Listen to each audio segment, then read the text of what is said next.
Okie doke. Music check. Hello, Will. Hello, Noah. How's it going? Live pop-up chat.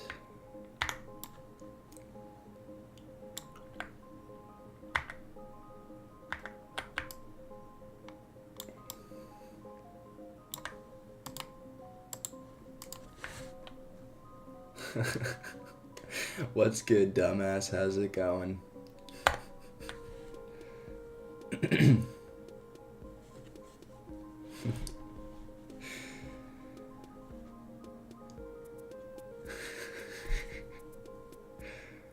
I love my community so much. Good. Working on my own CPU too, not the brain fuck one. Oh boy. Yeah, your brain fuck one sounded interesting to say the least. I want to see how that turns out. Oh, I should also really work on my programming language again that compiles to brainfuck. Oh wait, I want to go into yeah.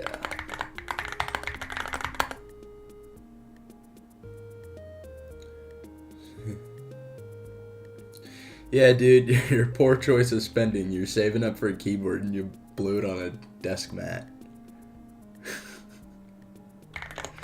I mean, I can't blame you.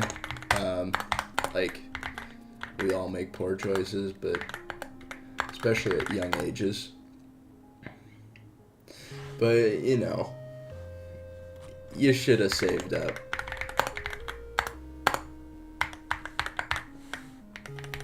Also, apparently C99 doesn't support binary constants.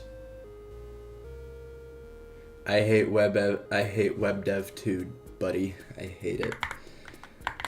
And that is why I wrote my website using markdown files, pandoc, and bash. Like a true nerd. I also, I added these compile options, and, yeah, now the project doesn't compile. Which actually is a good thing, because now I'll be able to catch more errors. But yeah, this is my website. My website also, I built it in such a way where, like, for example, this SVG in the background.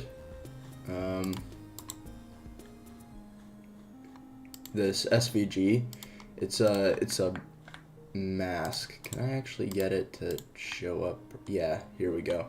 It's a mask. So, I multiply the background color by it, and so I can do stuff like this. Dev website get pull origin main.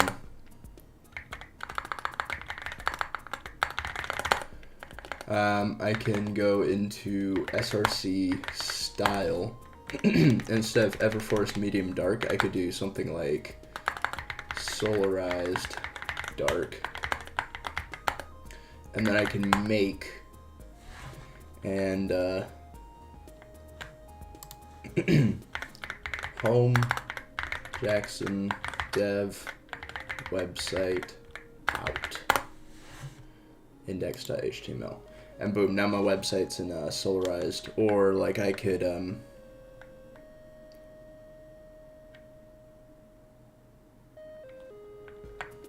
deploy my website to Arweave. What's that?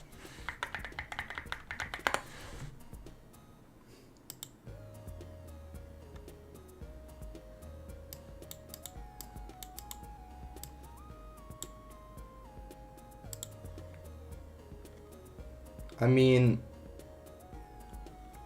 I don't need something that complicated, though.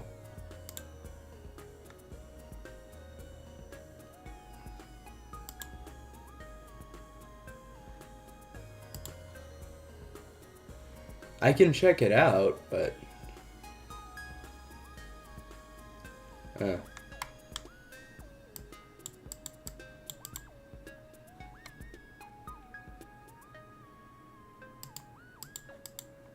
What am I using right now? What do you mean? What specifically am I using?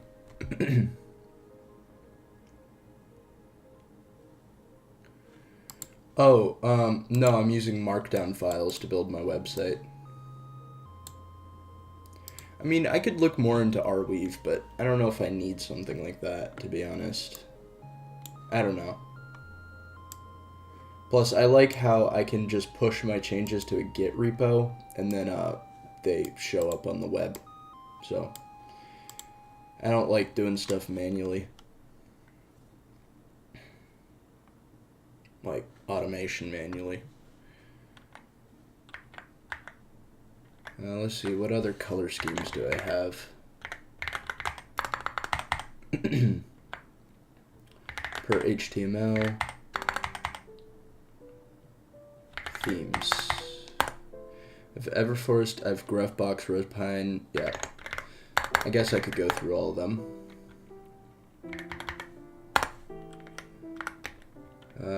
Here would be Gruffbox Dark. Gruffbox Dark, this is Gruffbox. And then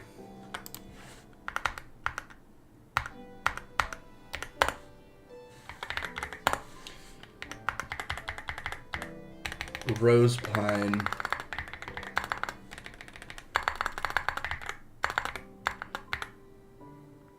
Rosepine main. And that's Rosepine. Where do you get these themes? Huh, I see. Like the CSS files? Yeah, so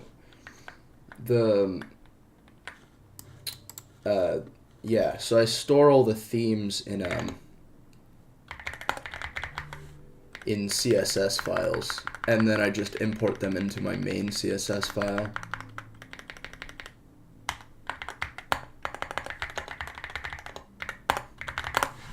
So back to Everforest. Yep.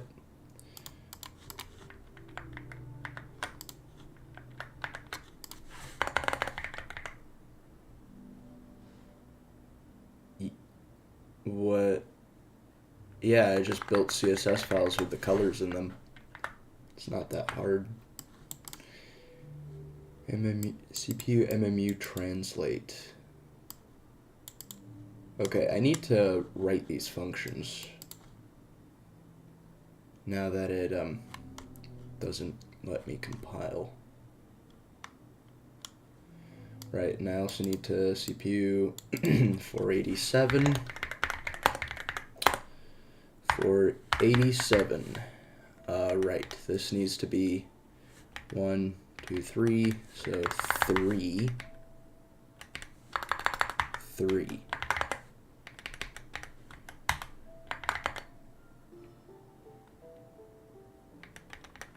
Yeah, hex codes into CSS files and I'm done.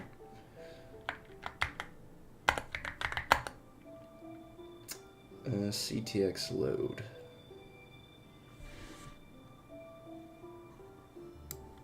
CPU mem write.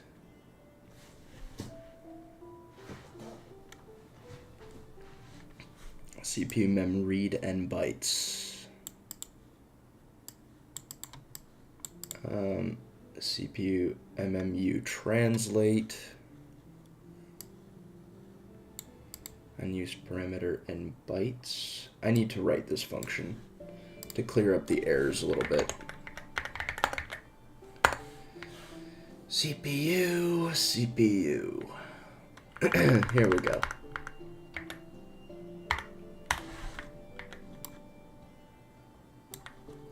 So first what I need to do,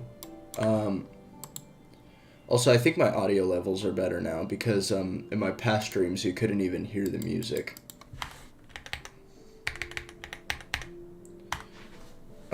Let's see, so I'm going to set memory error to 0. Oh wait, no, I return memory error. Okay. So 4 uint 8 ti 0 in bytes I++.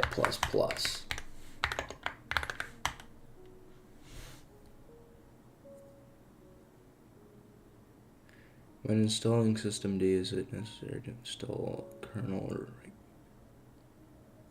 I don't know, because I use OpenRC, so...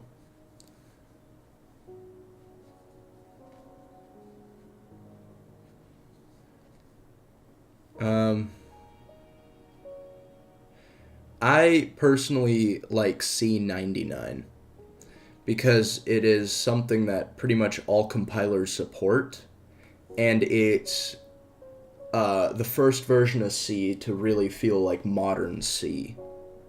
It has like designated initializers. It has like inline variable initialization. So yeah, C99. C11 introduces generics, but they're kind of weird to use and stuff. And then, yeah. C99 is the oldest version of C I'd willingly use. No, I just said that I use OpenRC.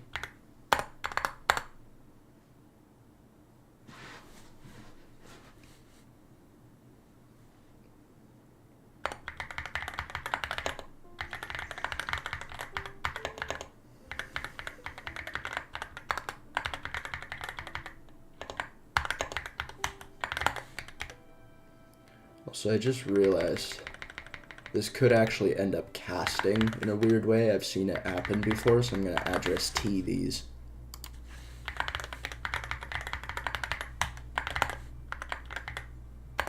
What does GCC default to? I actually don't know, but if you compile something with GCC, you can add -std and then like so -std or tac std equals C99, and that will compile C with the C99 specification.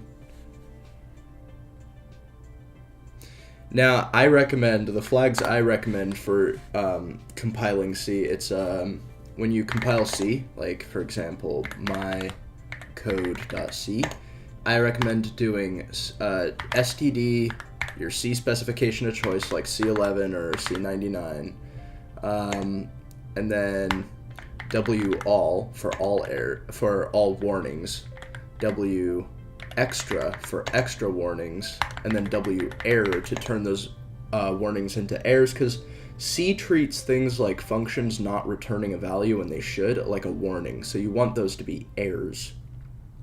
And then I also recommend adding -pedantic. I'm not too sure what this one does, but it seems to just make your code more portable by not relying on compiler-specific features.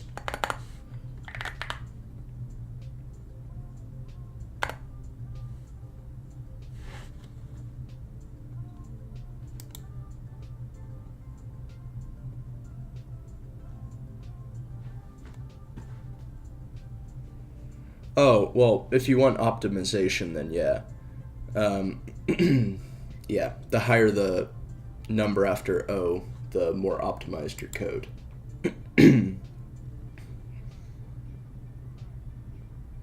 What is GDB? It's a debugger. You essentially open up your binaries with GDB, and you can debug them, so you can see like the instructions that make them up. You can go through them. You can set breakpoints, that kind of thing.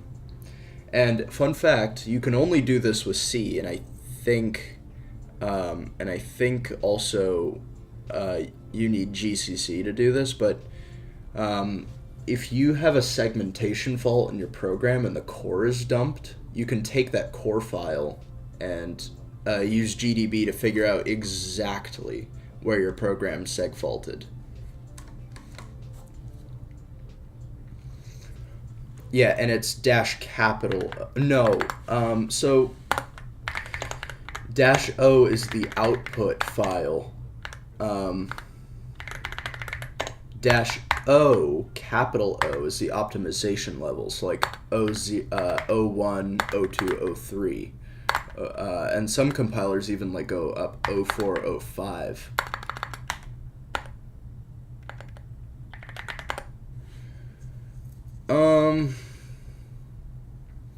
Honestly, I don't have a preference over what C compiler I use. I just use a generic build system. I use CMake, so if you want to use a different C compiler, you just set the CC environment variable.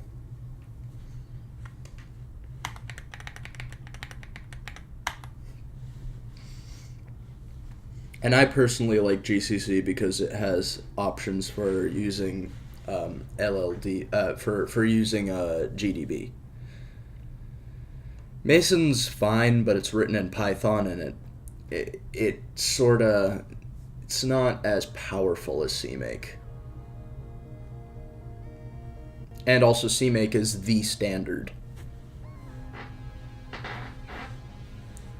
I also like CMake a lot more. Mason is kind of painful. And if Mason also forces you to use Ninja, from what I believe. From what I've heard.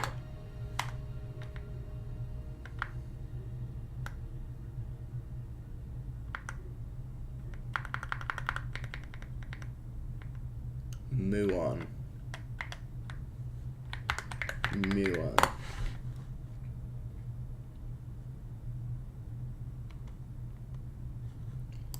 Muon build system.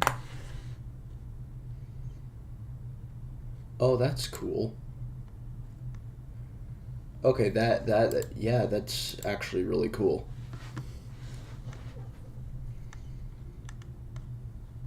Sick. Yeah.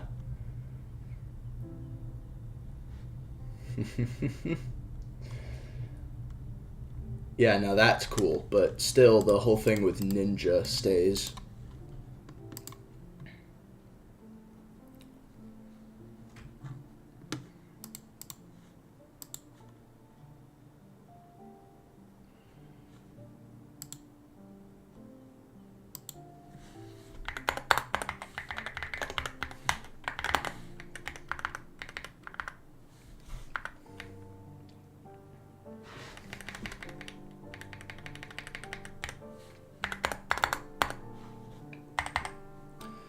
All right, let's see.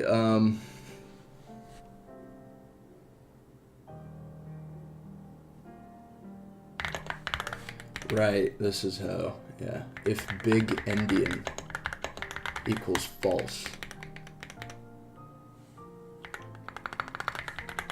Actually, I'll do it like this.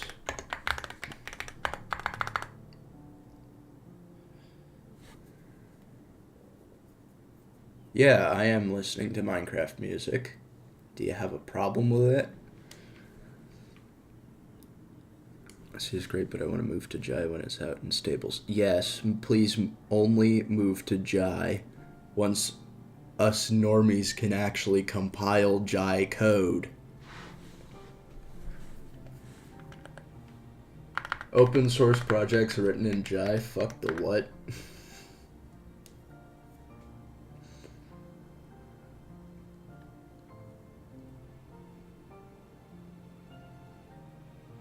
Yeah, I'm creating my own CPU architecture. And I'm thinking, because for some reason, whenever it comes to endianness, I always overthink things. Which I guess it's okay.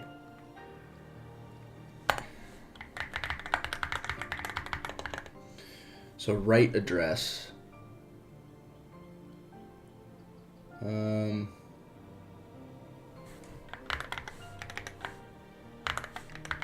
Address T. N bytes.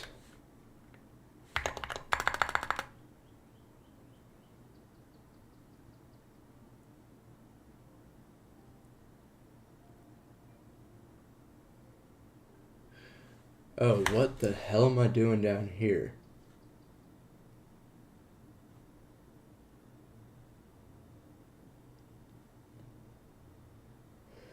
That might be an error.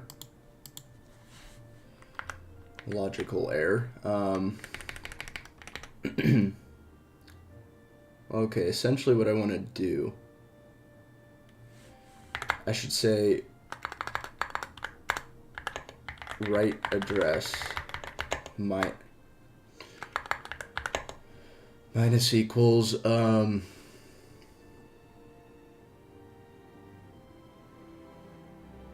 shoot.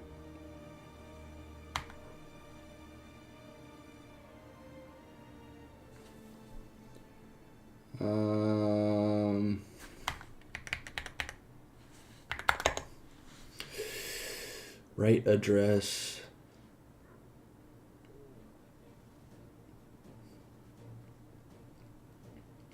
let's see, so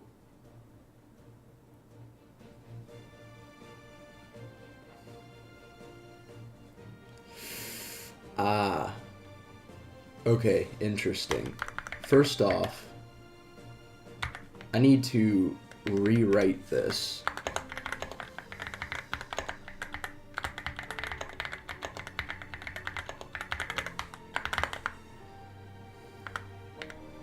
And second, I need to figure this out. So there we go. If big endian.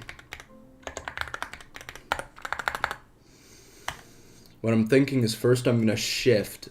I'm going to get all the bytes from the least significant side of the data, so, and put those in memory. So what I'm going to do is I'm going to say if big endian, I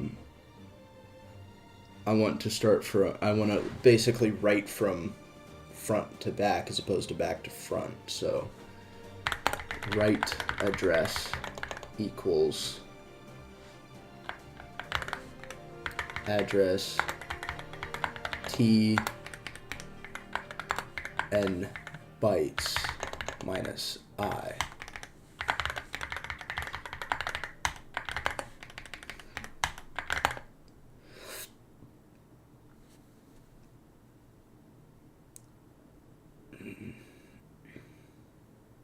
Heard of Odin? It doesn't make an LSP like most modern languages do now, which is interesting. I've heard of Odin. The guy Ginger Bill who created it is actually really cool. How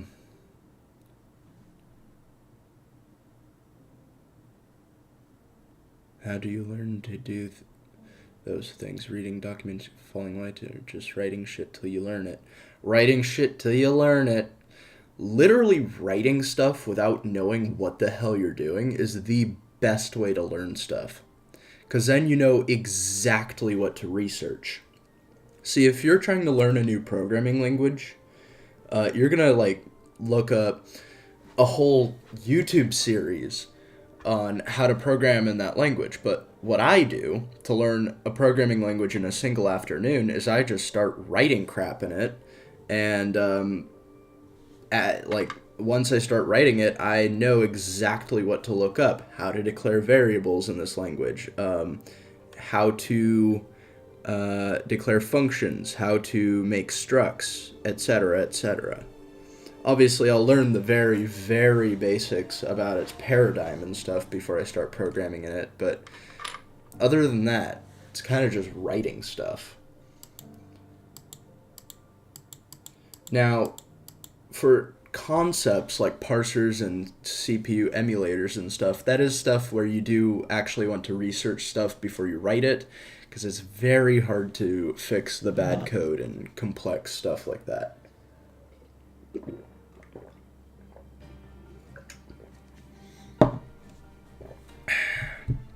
I sent J-Blow. It's kind of unfortunate that his initials are JB, because then you switch those around and you get BJ. Yeah, I sent BJ an email, and it looks like he hasn't seen it yet, so hopefully I'm added to the beta. Yeah, tell me if you get the Jai compiler.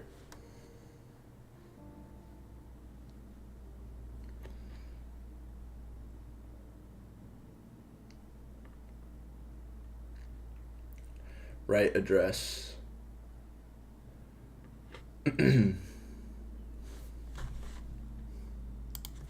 to plus equal. Wait, okay, hold on. N bytes. There we go.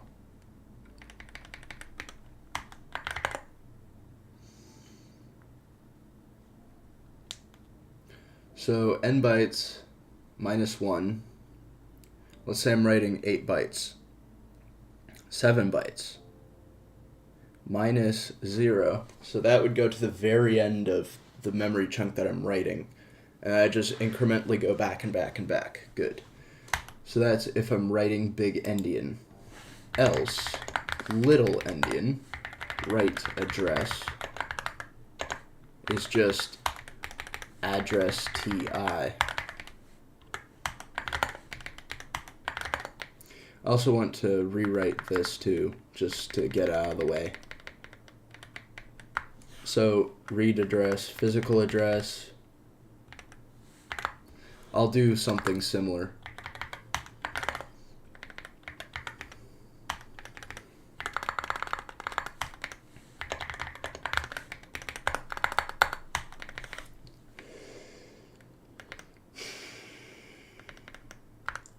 Right, so what I'm doing is I'm writing stuff in and then shifting it back. So anything I write, so, okay, if I, okay, hold on. Read, okay. What's the error here too?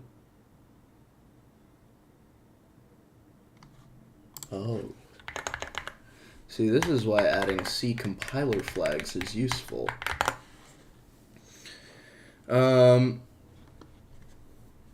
get it. I'm literally going to compile the code sitting in my experiments directory to actually see if errors are present. Okay, let's see. Read address. Trying to figure out what I'm doing here. Value. So anything I read first becomes big endian. Got it. So read, let me just verify that. Yeah. Read address plus equals address TI I. And then read address else becomes address TI 1 minus address T n bytes minus 1 minus I.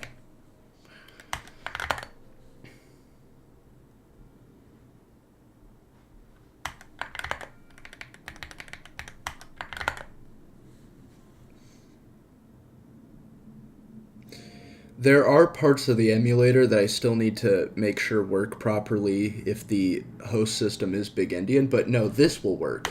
This will work because it's emulated memory. So that will work. Hello, Zerka, how's it going? I'm doing good. How about you?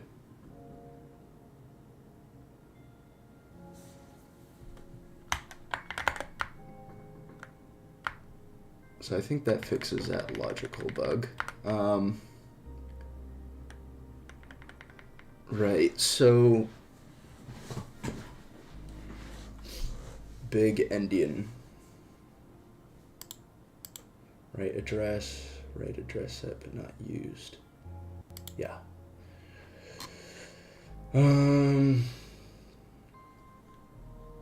Let's see. Right, so let me just refresh. Yeah.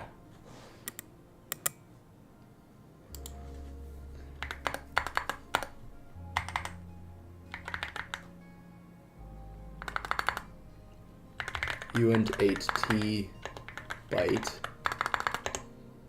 equals data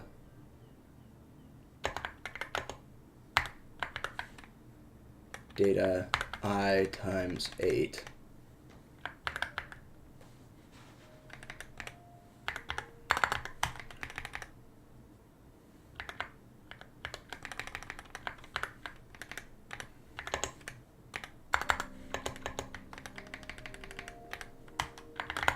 So byte data I times 8, and then I want to AND with 0xFF. So that's only a byte. Oh wait, that's just already done for me. Okay.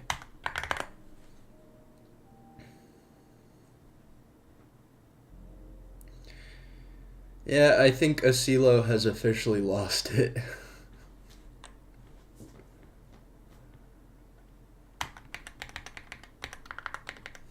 Making so many alt accounts has driven him mad. Int result memory write.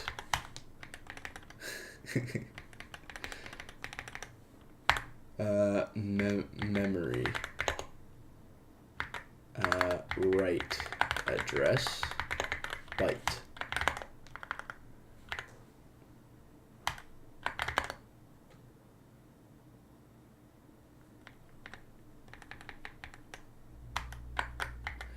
No, this is C.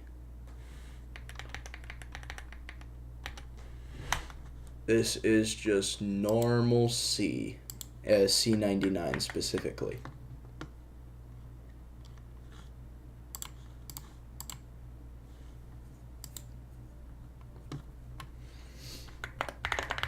If result is less than 0, return result.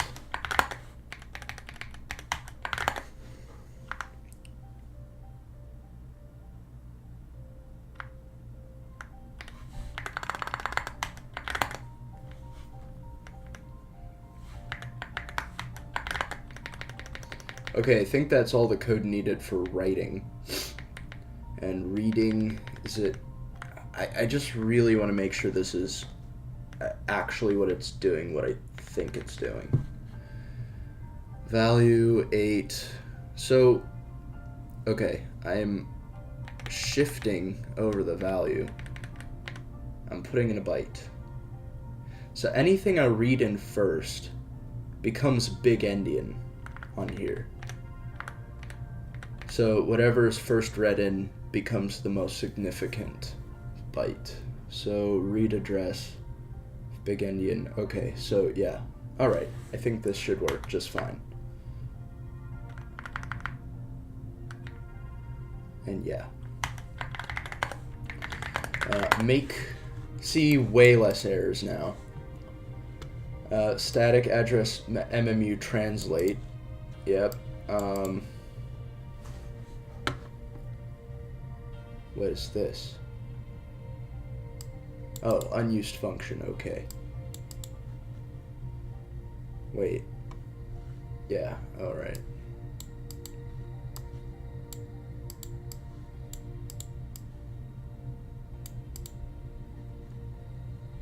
Is there a way for me to do, like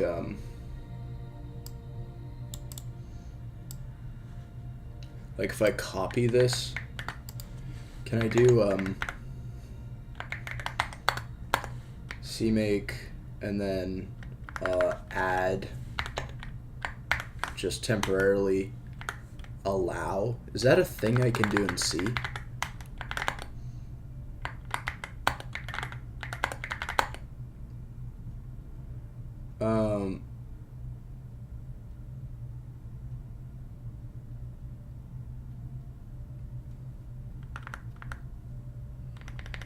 Is that what I want? Yeah, I use Helix mainly. It's my favorite text editor at the moment.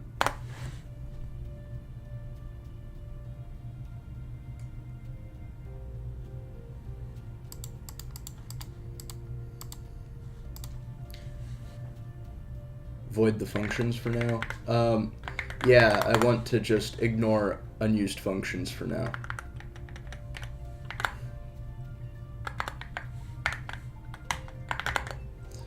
Actually, can I create like a C flags, additional C flags, something like that, or C flags. I'll say that.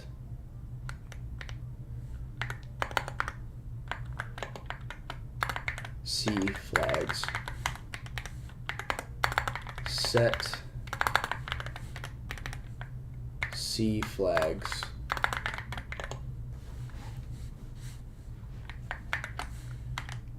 Is that something I can do in CMake?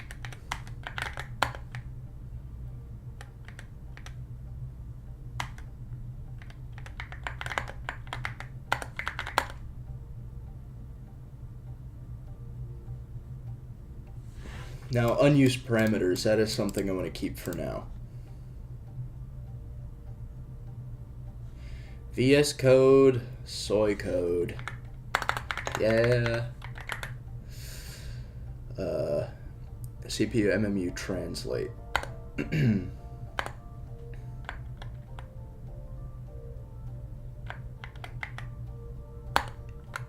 What's wrong with the Helix File Explorer? I think it's pretty good. Oh, only missing thing. No, it's not missing. I mean, if you want like a hierarchical file explorer, I don't think Helix has that, but it does have a file search, which is more efficient anyway. Lack of plugins, yeah, but personally I like a really minimal experience, so it's fine for me. I'm just gonna to do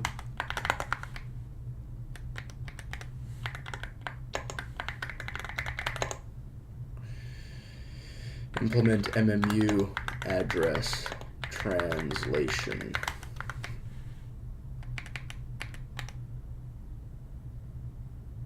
My NeoVim configuration is not that minimal because I was just trying things out, so.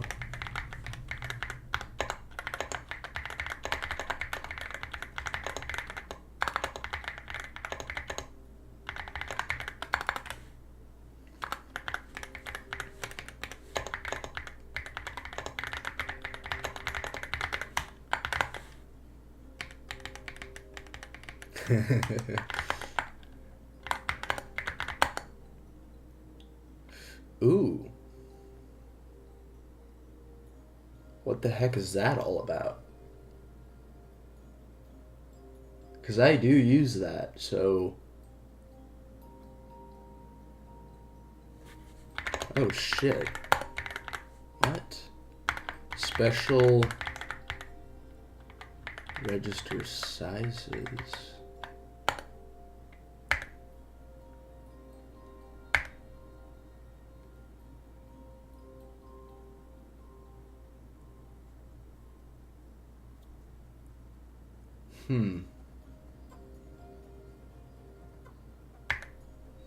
That's interesting. That is interesting. Hello Astro, how's it going? And I thought I scared you away. I'm glad to see you in my stream again.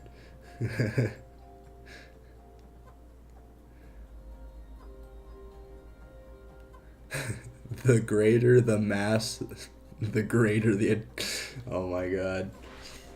Imagine if he actually, like, said that. That'd be pretty funny.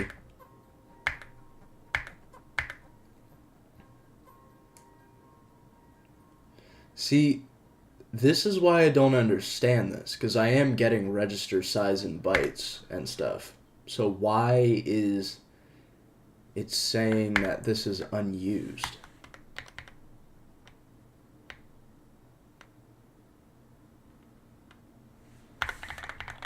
Register size in bytes.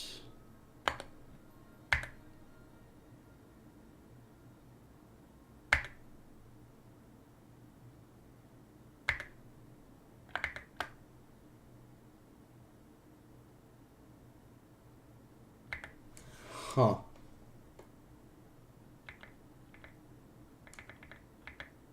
Because I am down in execute.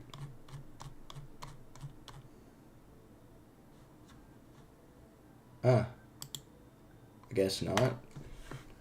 Wait.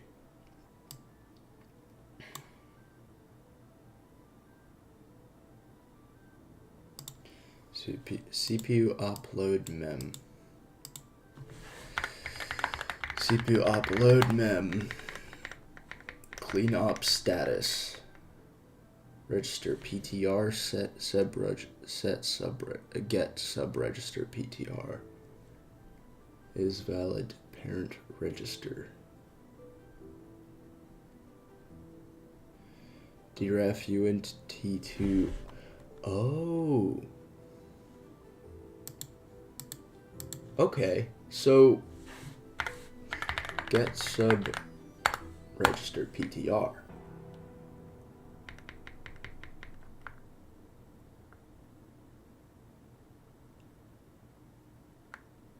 Oh.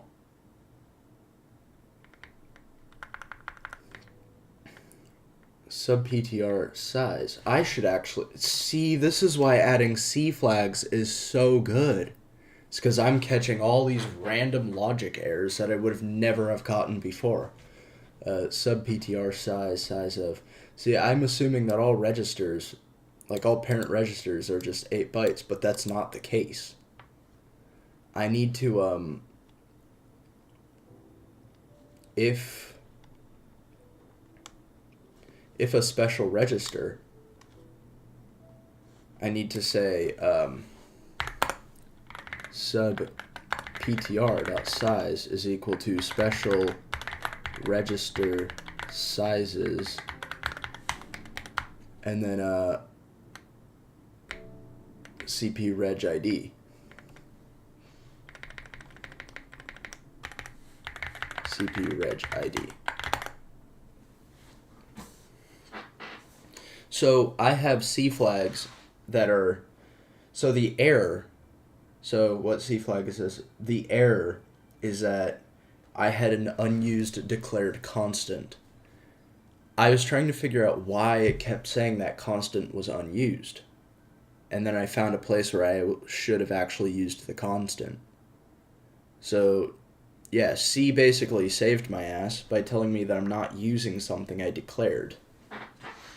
And since I have W error, it promotes all warnings to errors that cease compilation.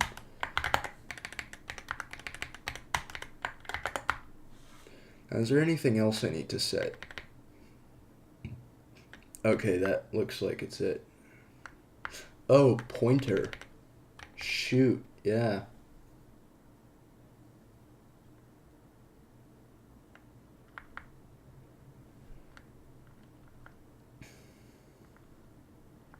Yeah, I need to set pointer too.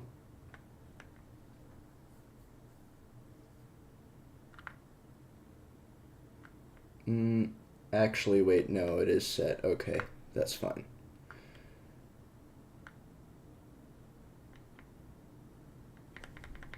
Huh.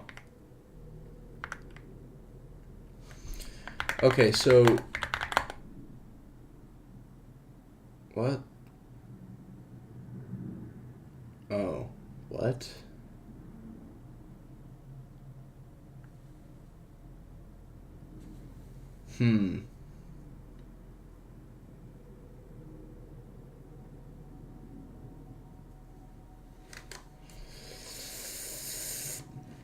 See, huh.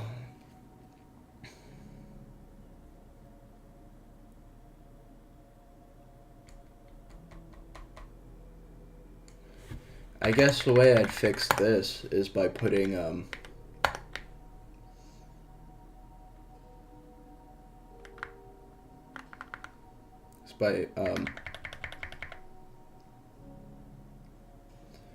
putting this in CPU.c.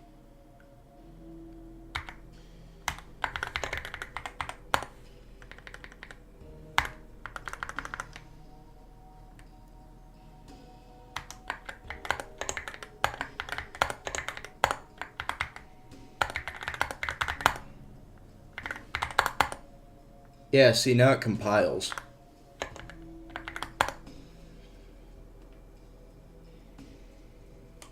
Mm-hmm. Okay. And now I'm gonna go back into CMake lists and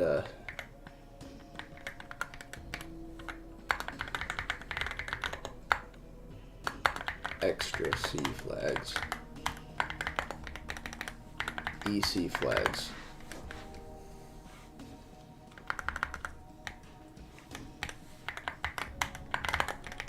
I'll put this into a variable too.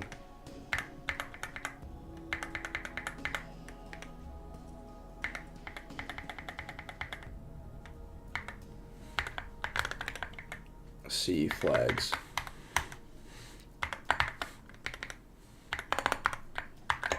C flags.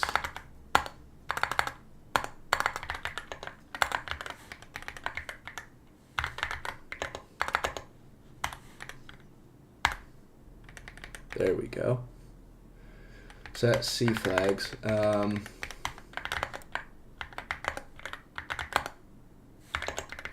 then if I just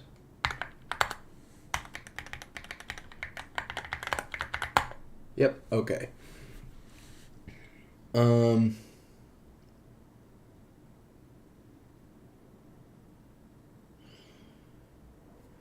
Define but not. Okay. Right.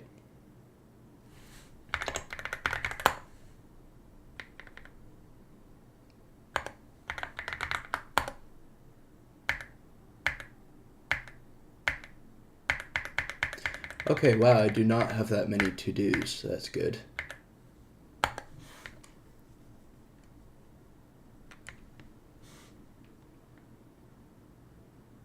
Not yet. I'm gonna publish my entire ISA and emulator and stuff as open source under the GPL, but I'm not gonna do that yet until I know that everything works well and there's no like logical errors or anything like that.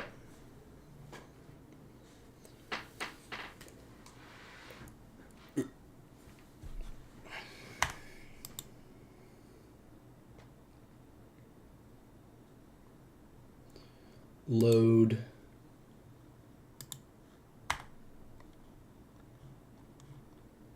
Yeah, so, okay. I implemented that. Load R is just going to be the same thing, but instead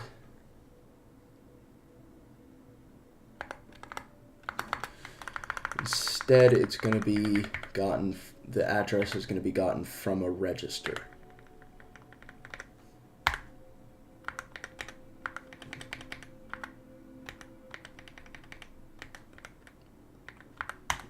So I'm going to register split address, address reg ID.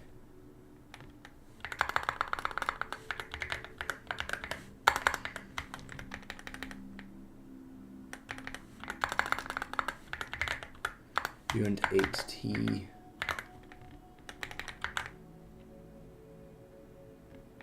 address reg split, and then CPU op load mem CPU register register ID register split. You like them thick? I like them, I don't know. Address T. Address.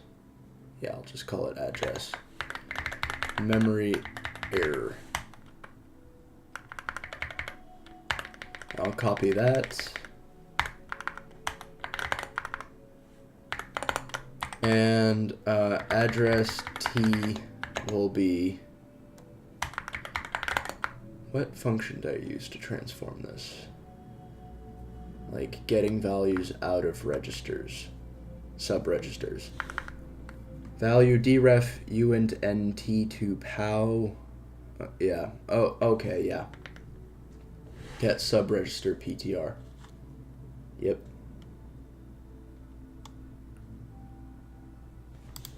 So I'm just gonna copy this.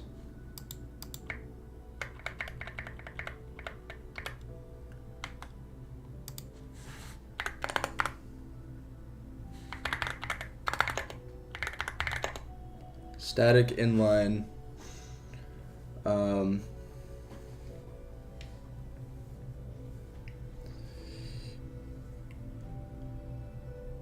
mutate op status based on sub register return.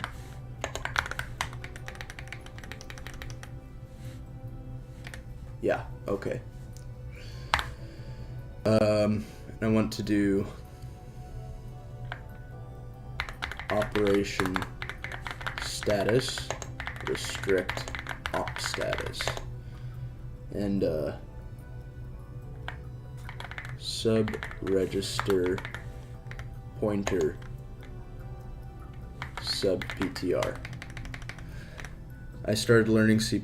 Any tips? So I'm not a C++ guru. I'm more like C, but what I do recommend doing is I recommend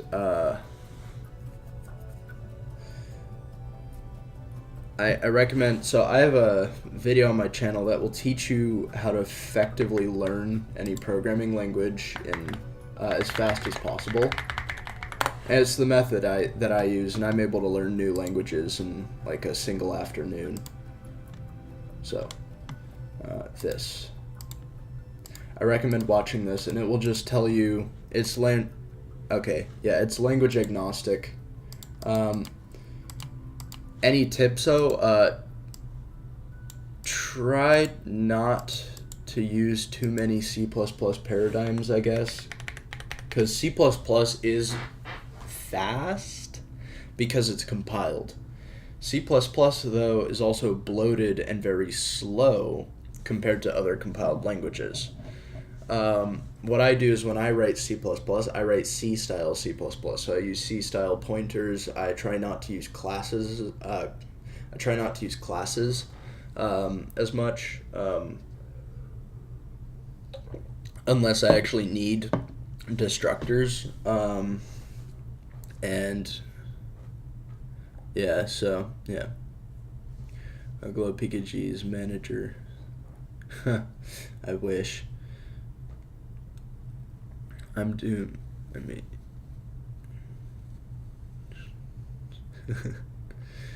yeah, YouTube chat kind of sucks. It's yeah, very bare bones. Probably not. I don't like NixOS. NixOS made me so angry. I made an entire tool just to do what NixOS does, but for any Linux distribution. Like here, I'll pull it up.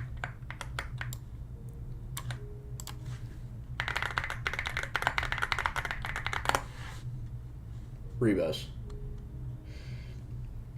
About. And it's written in Rust. I know that will make some people happy. Rebus is a tool that aims at mimicking what NixOS does, repeatability, for any Linux distribution. It achieves this by using a generation system and calculating diffs between generations. Thus, it can also remove old entries, packages, services, groups, etc. from the system. Rebus works on any Linux distribution distro. In order to remove packages and services and stuff, you create managers, and Rebus executes the commands specified with the managers and the arguments interpolated in. Rebus also has a lot of features for ease of use. Everything is covered very well in the wiki. Why? Rebus was created to solve a huge issue that NixOS solves in a very overcomplicated way. That issue is, if you have to reinstall Linux, is there an elegant way to simply set everything up again the way it was with just a few simple commands? Is there an elegant way to install all packages, enable all services, add all groups to the user, etc.? NixOS NixOS does solve this issue, but using NixOS can be very complicated and frustrating. The lack of FHS compliancy can be very annoying. Sometimes you just want to use that one epic distro, but you still want repeatability. Maybe people settle on using a script, but there are some major issues with that.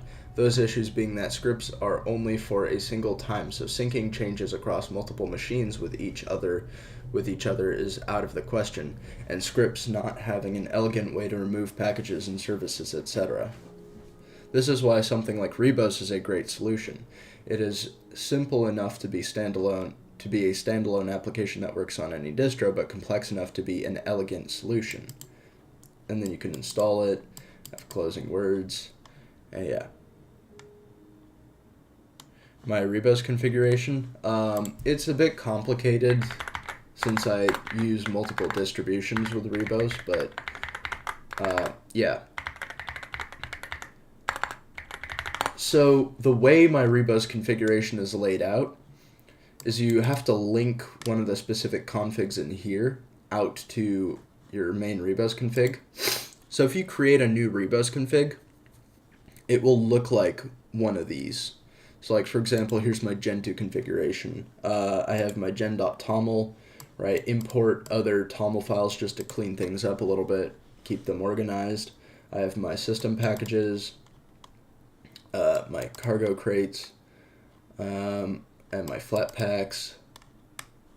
And then I have manager order, so I make sure initial packages always runs first, then system packages, and then at the very end I have OpenRC and OpenRC boot.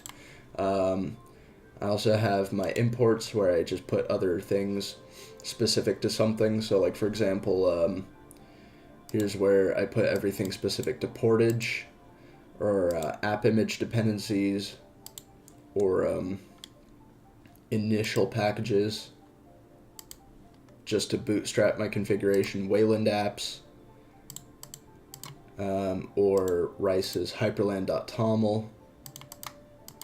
I also have machine-specific configurations in here. Yeah. Yeah. gpm.toml. Yeah. And I also have hooks too, which allow for more complicated behavior. I can show you what it looks like when I if I do rebos gen current. If I do rebos gen list, you can see all my generations.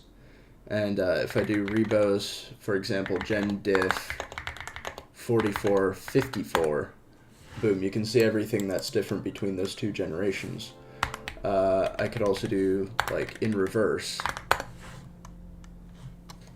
or this is what it looks like when I build a generation. Obviously nothing's going to be installed or removed because the built generation and the current generation are on the same generation. So, but I can regenerate stuff using my hooks and whatnot.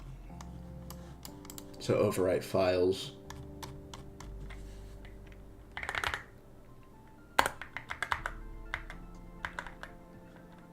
Where did I put chat? Drop the link? Oh, yeah, I can do that.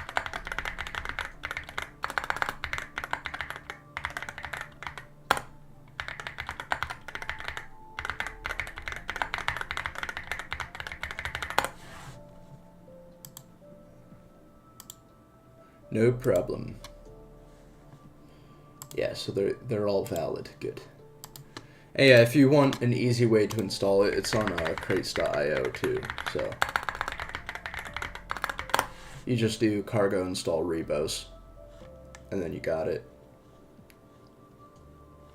And I got some pretty decent downloads too.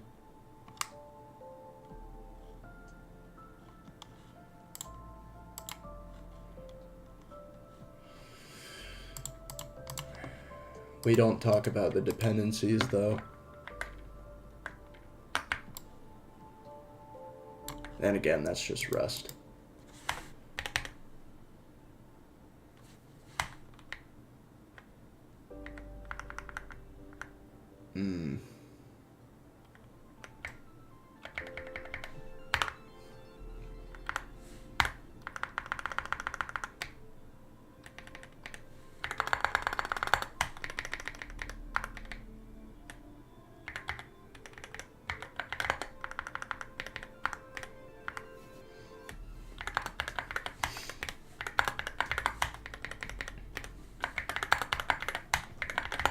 There we go.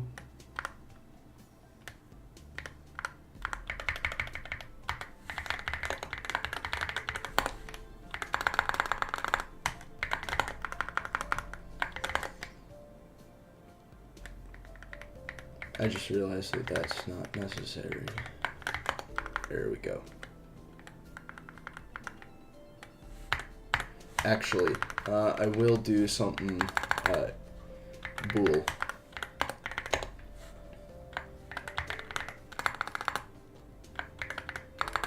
Returns. This is kind of a self-documenting function, so I'm just going to leave it like that. I don't want to overcomplicate the code comment.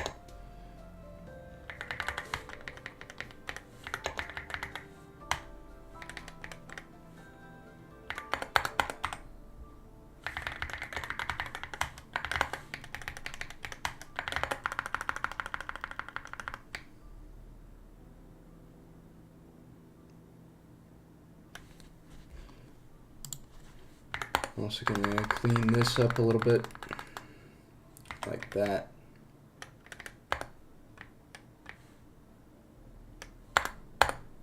There we go.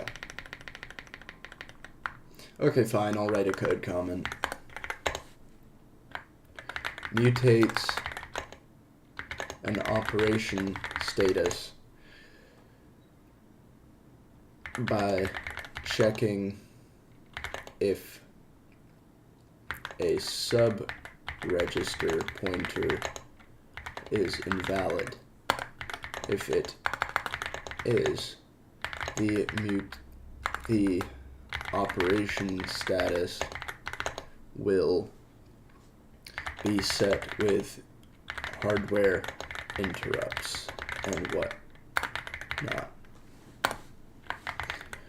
Returns true if there was an issue. Returns false if it was fine.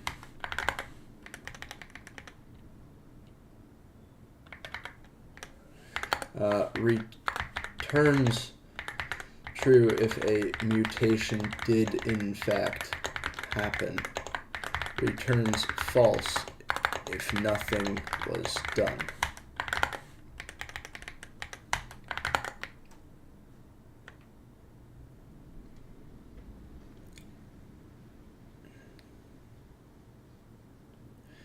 The thing with NixOS though is it has almost no documentation, even for very simple things. And NixOS also has a very confusing Nix language, and yeah, it sucks to use. Also, like, when your NixOS configuration gets big enough, all of a sudden rebuilds take like 5 minutes. It's insane. Like, if I want to install a simple bash script via Nix packages, I have to wait 5 minutes because of a stupid NixOS rebuild. And I know some people who are like, they have to wait like 20 minutes. It's kind of insane. Like, Gentoo can install stuff faster than that on this machine.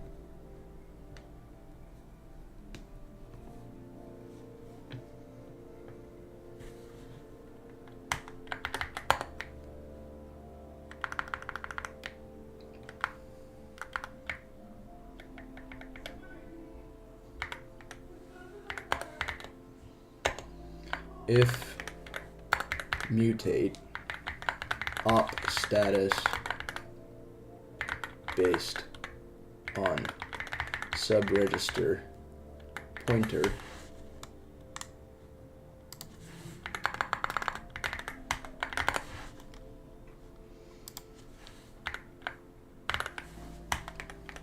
I'll shorten this to sub PTR.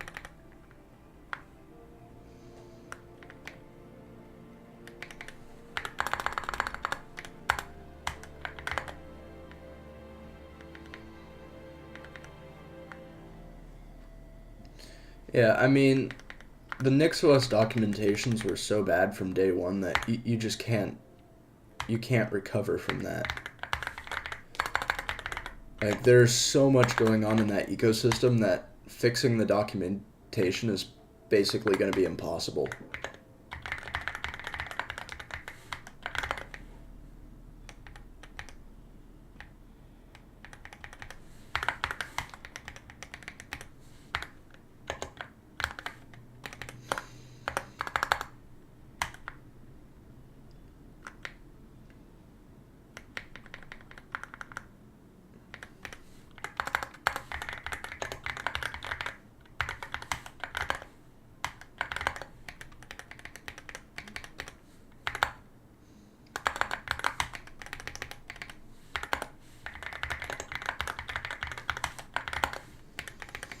There we go, so that is that.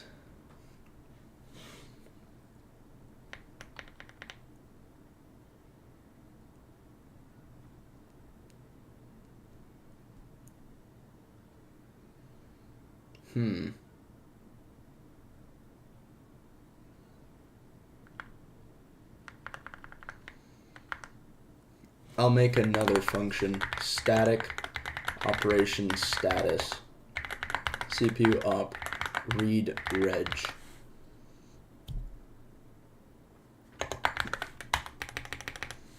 CPU restrict CPU load mem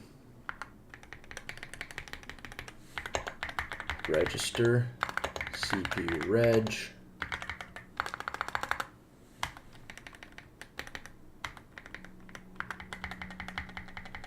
Okay, good. Let's see. Operation status, op status, new clean op status.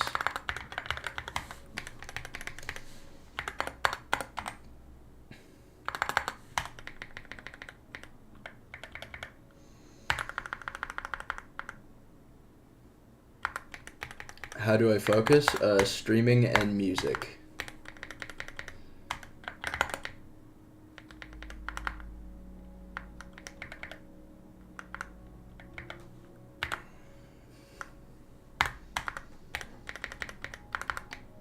Uint value.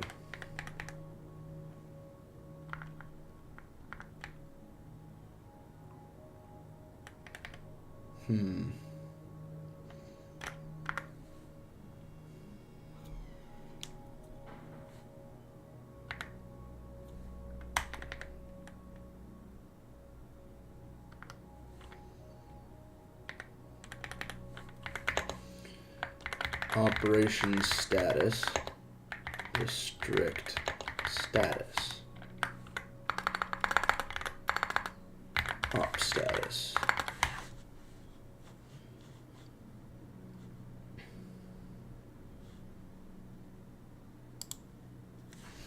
No, fine, I'll make a simple struct.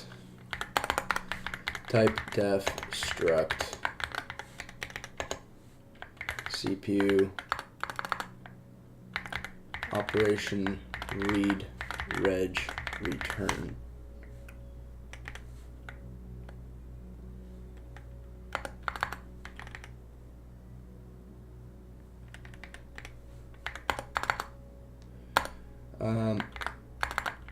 Operation status. No, you know, it actually is better to pass in a reference to an operation status, I just realized.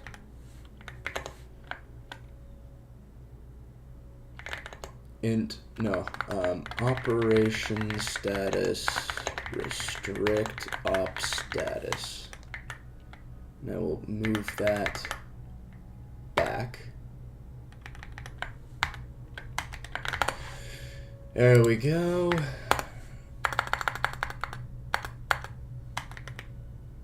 And we'll put these on new lines.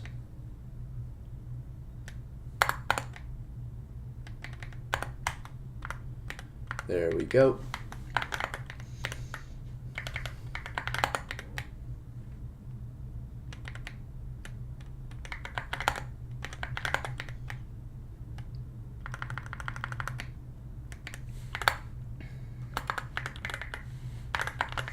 Oca64T. Op status, return 0. Or actually, FFA, face.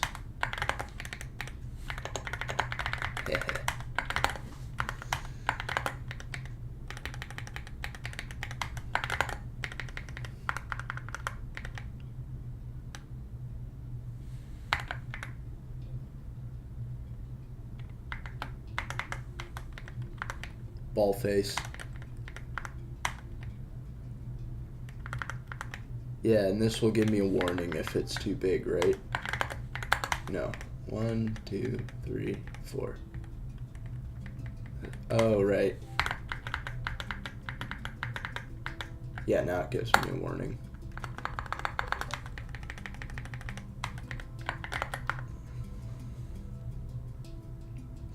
One, 2, 3, 4. 1, 2, 3, 4.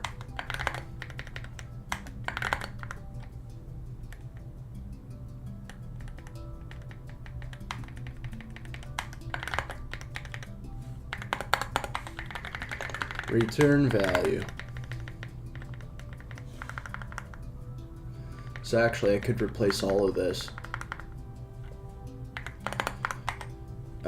Uint64T value equals CPU op read reg CPU.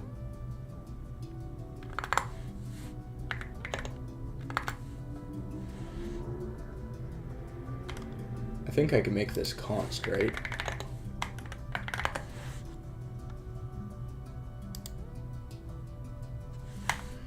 Never mind.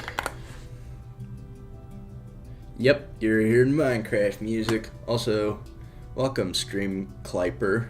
I've not seen you in my streams before. Welcome.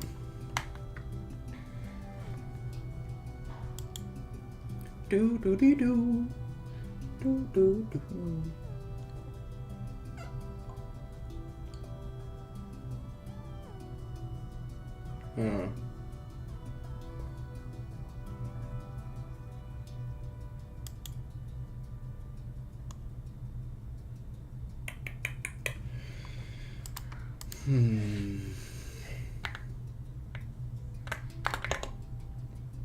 CPU up.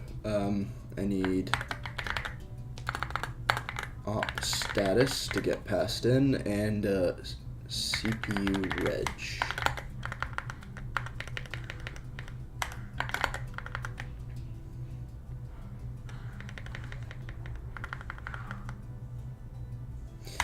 I should also make another thing in here. I should say bool restrict op status mutated.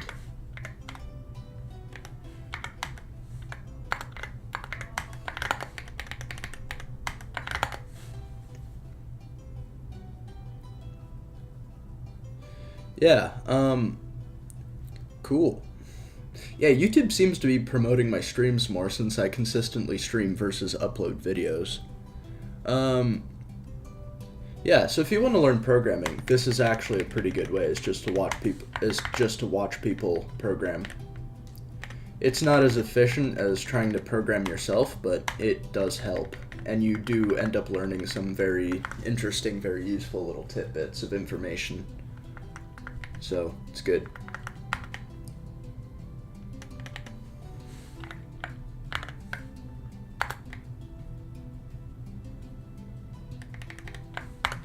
Like, here's a tidbit of information. In C, I can assign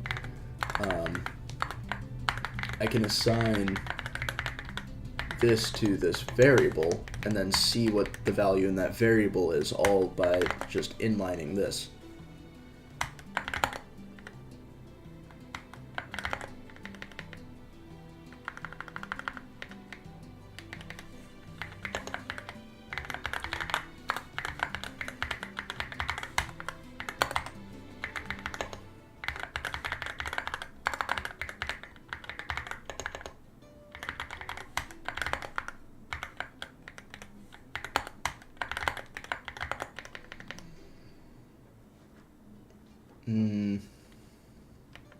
Subregister PTR.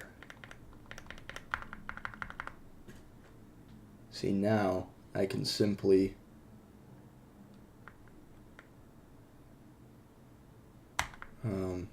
yeah. Now I can simply just do this.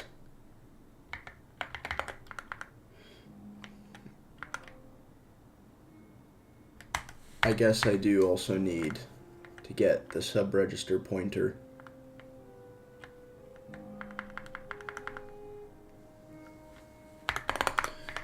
Type def struct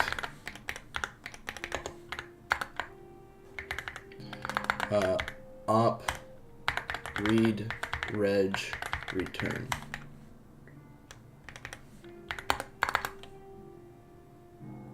I'll return uint64t value, and then subregister pointer.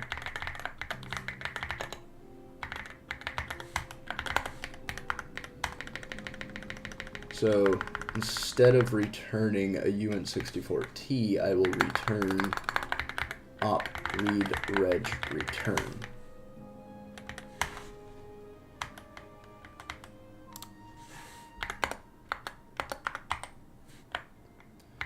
Op read reg return value, or I'll just say value.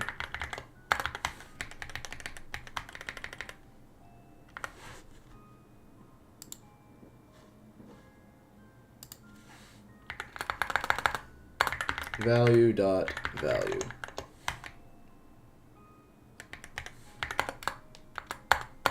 Return value.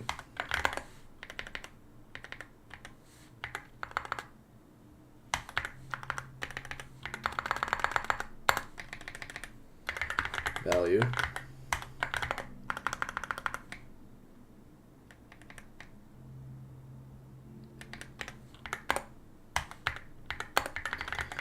Value.subptr. Actually, I just realized I can do some very funky stuff. Value.subptr equals this, and this should then fall through to this.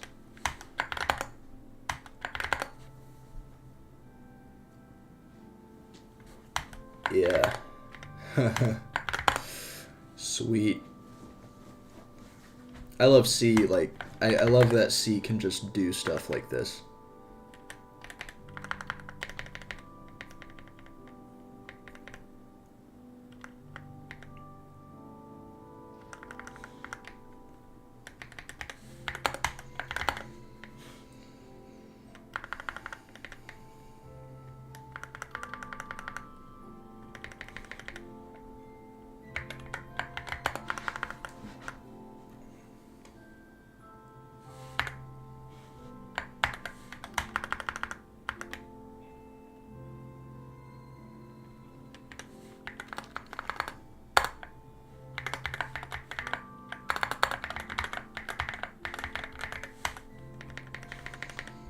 Let's see here. So value.value.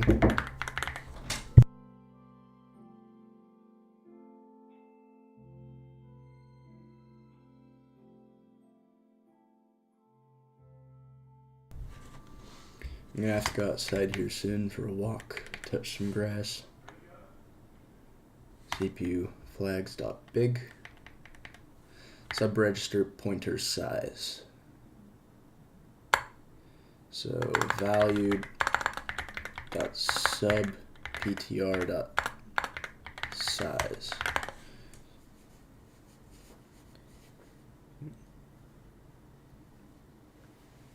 Yeah, that's exactly what I keep saying. Yatinder Kumar has got it correct. Yeah, you just start a project, and then you program in it until you need to learn something. So you look up that specific thing. But also, like what I was saying earlier, you can also just watch me program, and it's less effective, but it does help. Actually, I did learn the entirety of the C language simply by watching other people program in it. But that's just because C is such a simple language.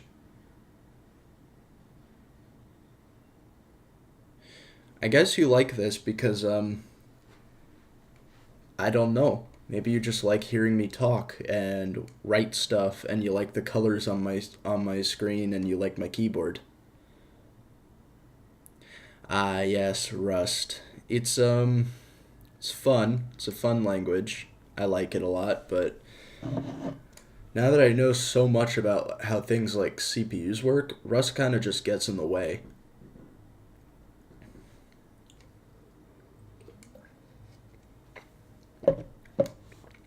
Also, Rust's ecosystem compared to C and C++ is surprisingly bad. Like I used to think Rust's ecosystem was all right, but no. I started using C and C++ more, and wow, Rust's ecosystem sucks.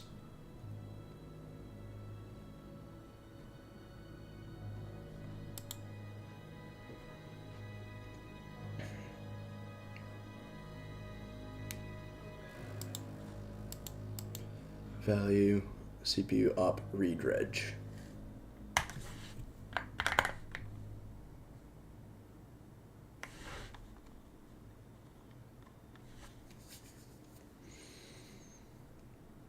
Right, so down here. Op read reg return value. Reg opret CPU op read reg CPU op status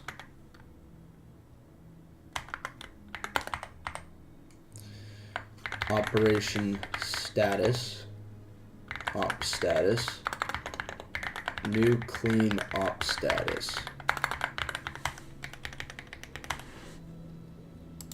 And then op status mutated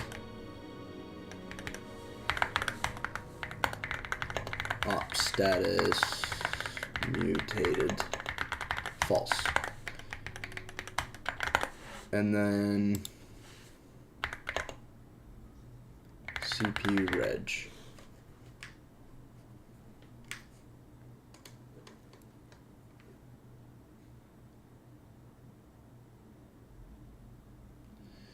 CPU, register address reg ID address reg split.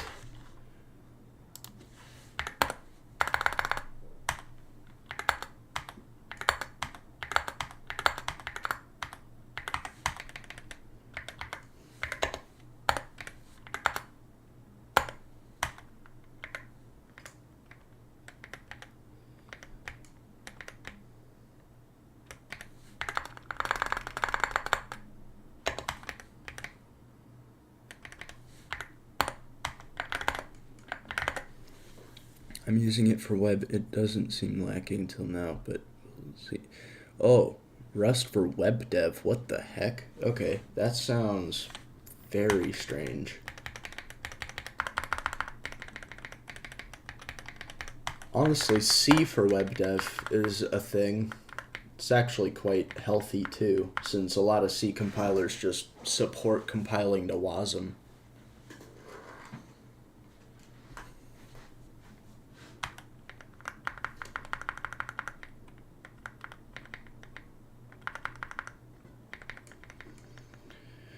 Let's see, opret actix, yeah. But see, like in C, you can just do straight up web dev apparently. Address T address equals opret value.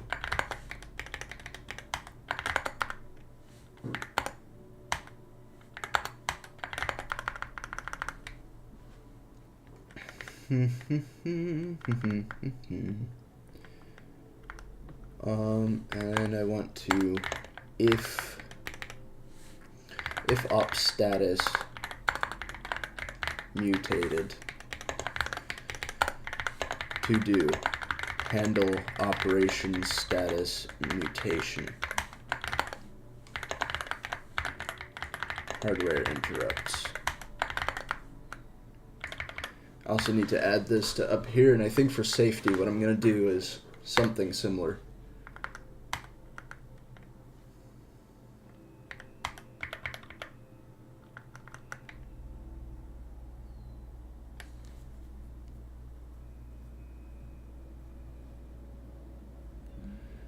Hello SSG TV, how's it going? Welcome to your first ever stream by yours truly. Project just for a resume? Yeah, I mean, yeah, that's probably a good project for a resume.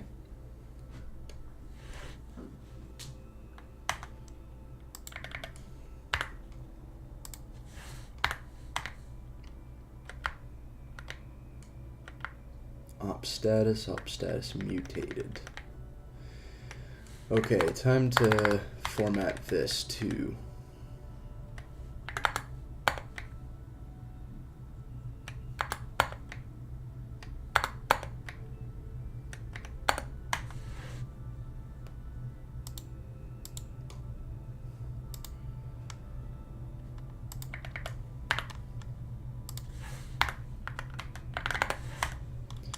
now I'm gonna fix this function to also and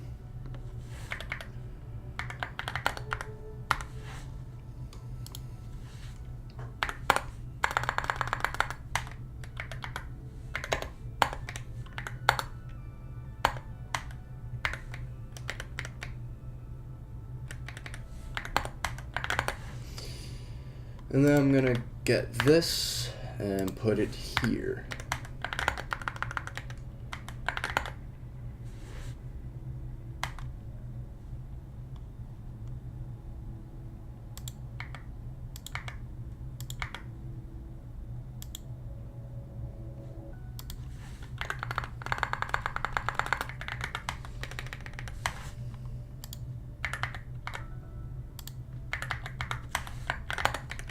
Cool. Okay. So this is now fixed.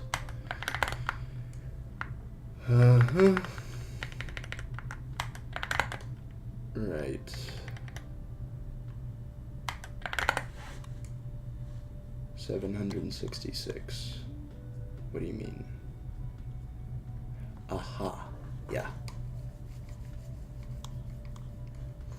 So I'm just gonna copy this and put it down here. CPU register. Oh wait. Yeah, op status register ID register split address memory air. Okay. Good.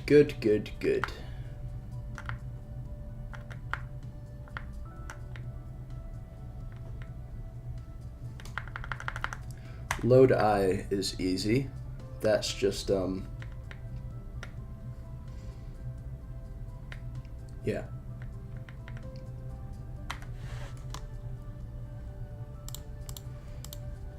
First I need to get the register ID and the register split.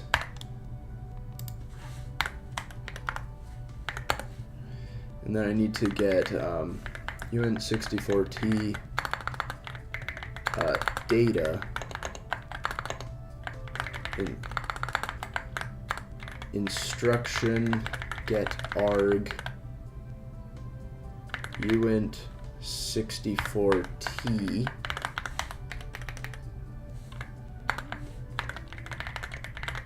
instructions start byte 3, no, 2, 0, 1, 2, yeah. And then just create new operation status and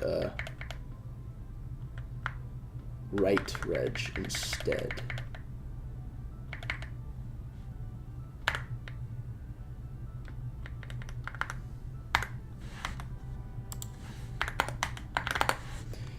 Yep. Okay.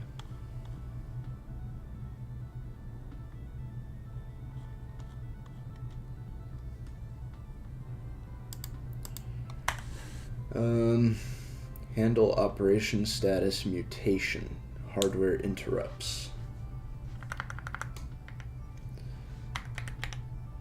What am I doing wrong here? CPU op write reg. I'm gonna write address reg instead. Make it register ID and register split, and then operate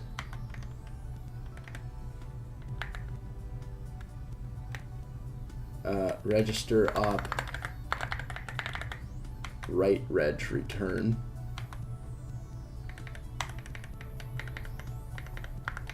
I'm going to pass in data.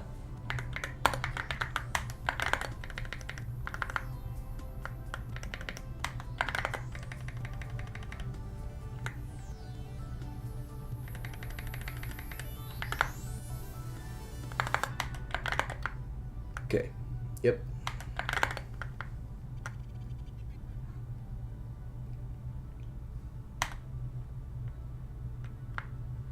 So CPU operate reg, I'm just going to write this function real quick.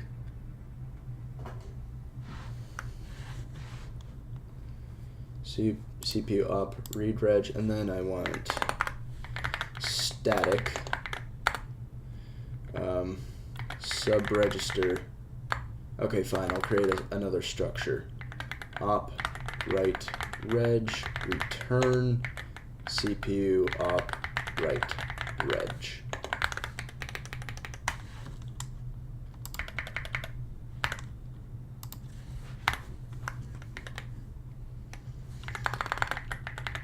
But this one will just be a subregister pointer for now.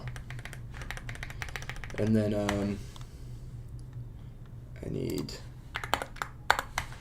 pass in parameters. Excuse me. Oca64T data. So first, I'm just going to copy all of this, put it here, and say write reg.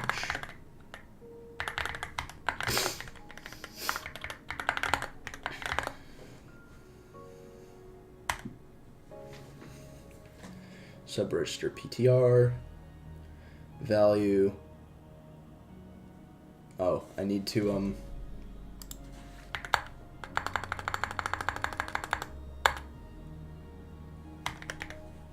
it was write uint n, yes, set uint n t to pow ptr data to uint 64t pointer n bytes value. Subregister PTR subregister PTR size and data. Easy. Okay, yeah.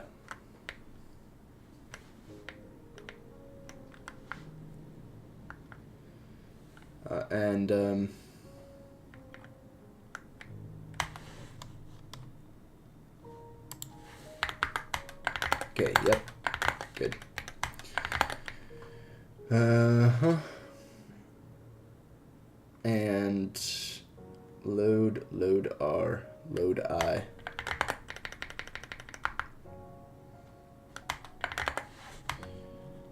Ooh, boy, I've got a lot of instructions to implement. Damn.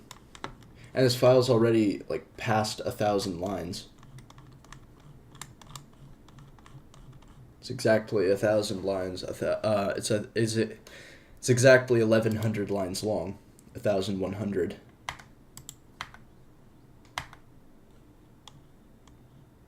I also want to handle all these to-dos before I get any further.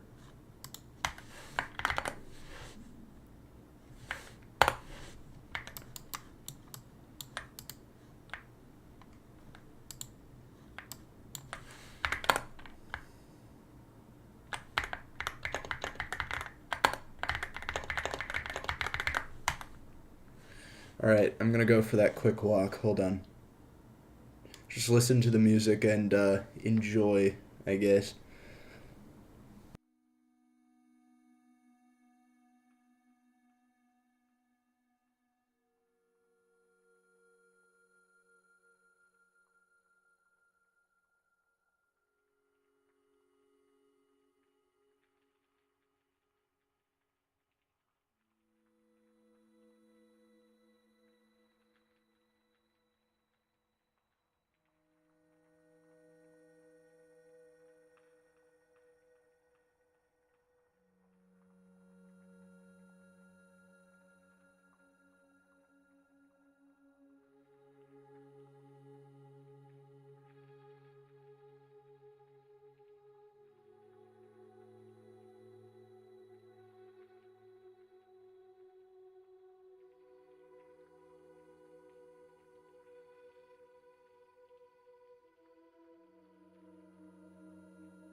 Yo, I'm back.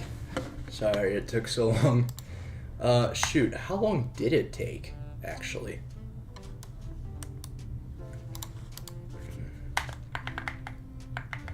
Yo. So, I ate a sandwich, and then I ate another sandwich, and then I got some jelly beans, and then I went on a walk and ate those jelly beans. Then I came back from the walk, and yeah. So it took a little longer than just a quick walk, but yeah.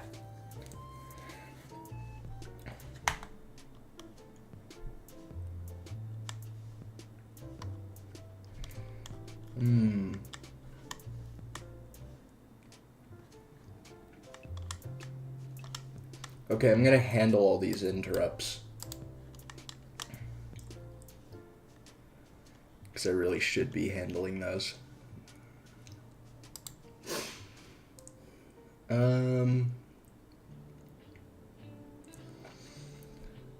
What? Hello, Theo. My name is not back. It's front.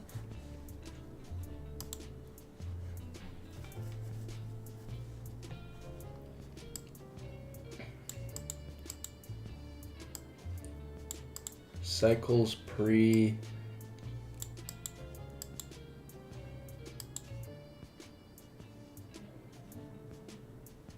Well, I should not be using CPU get register value from ID. I should be using,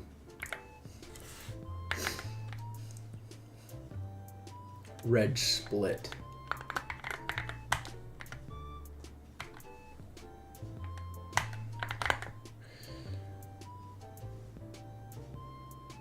Oh god, tenacious backshots.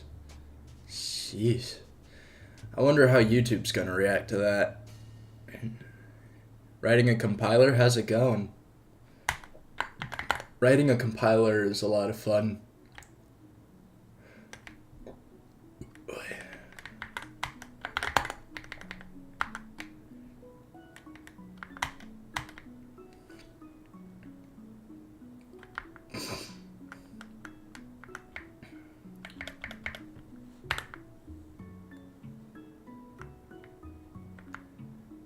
Why are you guys talking about backshots in a YouTube chat?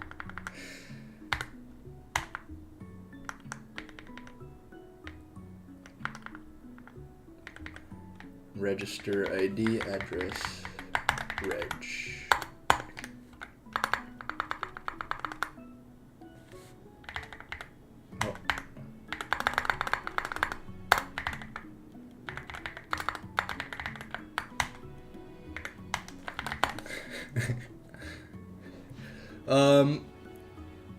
A backshot. You have to be kidding, right? Oh.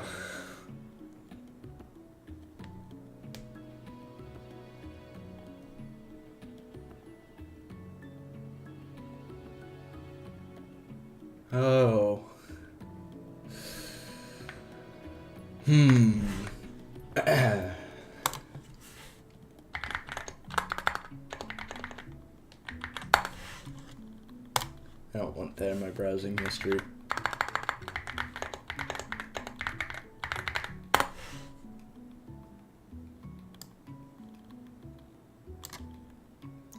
Do you know what it is now?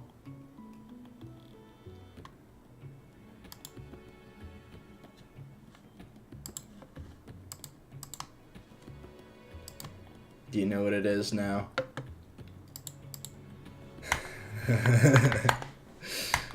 Oh, man.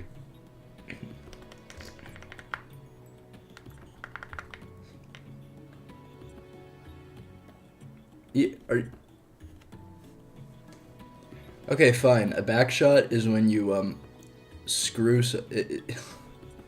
Ugh. It's when you penetrate someone from behind. Sexually.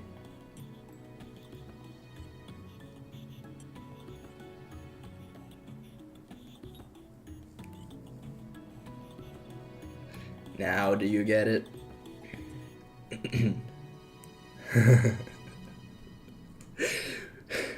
Why did I make you moderator if you don't even know what these things are?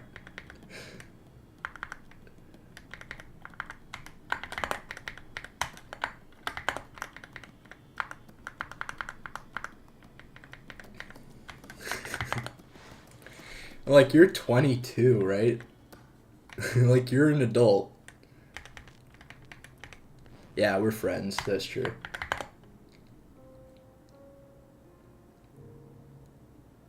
$21?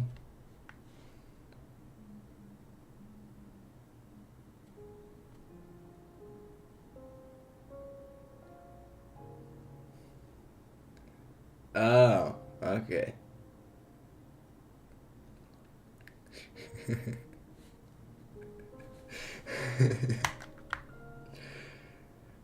uh, okay, let's see. Handle operation status mutation, hardware interrupts. Oh wait, I also need to actually clean up status.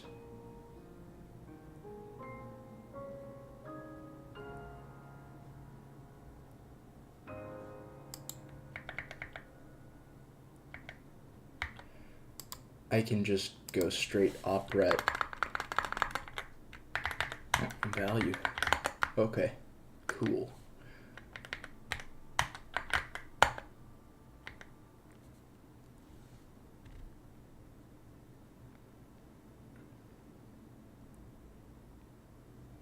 Oh yeah. Yeah, because I didn't actually know like what an MMU did really.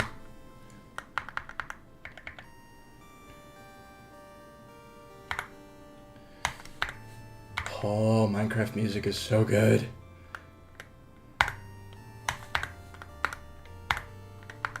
Dude, I need to work on my voxel game on stream. Let me guys show you the dirt texture I spent an hour making. It is still programmer art, as far as I'm concerned, but I like it. Voxel game textures.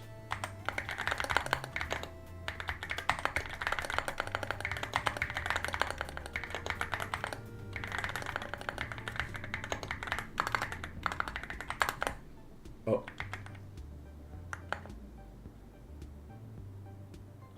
Oh. There. I spent an hour making this. An hour. All things considered, though, probably would have taken longer if I tried making it in GIMP. I used Krita, and I actually really like Krita. Krita's really nice. But yeah, so this is my dirt texture. I made a debug texture.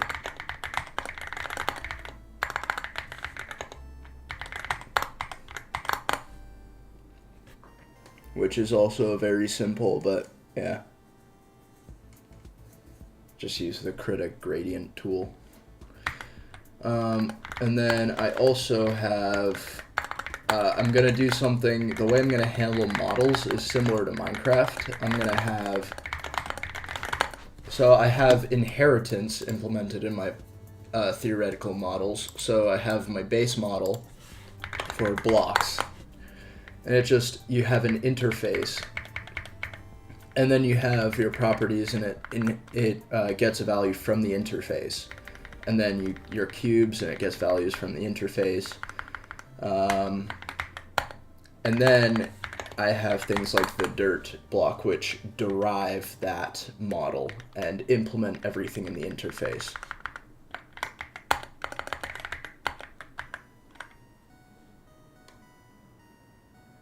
Yeah, Krita's really good.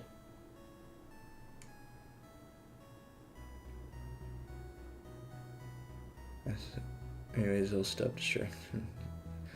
I mean, it's fine. I like these streams because I also go on tangents. Buy your keyboard.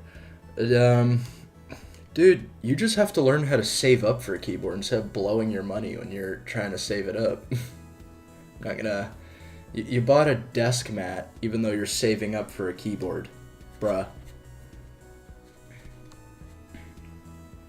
How'd I get Florp what do you mean? Florp's not transparent.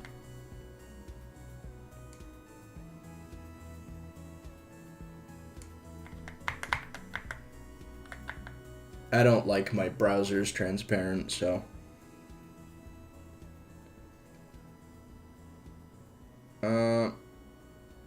Let's see. Yeah, so MAGA, just while I'm thinking of this, I recommend you do get a Rainy 75. It's probably the best keyboard in your price range.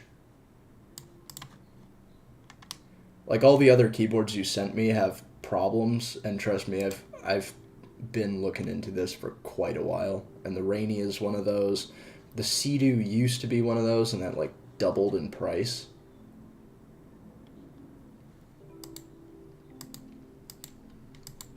So I recommend you just get a Rainy, and if you don't like how it looks, you can always just customize it with keycaps and stuff. Maybe get some better switches, because the stock Rainy 75 doesn't sound amazing. I have a Bobao 4TS, but I really don't want them. They suck for me. Bobao 4TS. Bobao 4TS. The heck is... Oh. Right. Yeah,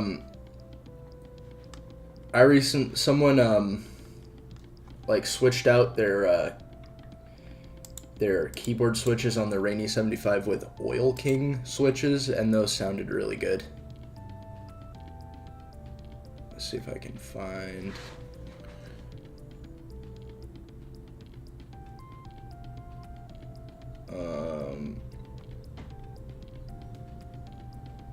Oh wait, I can just search my bookmarks.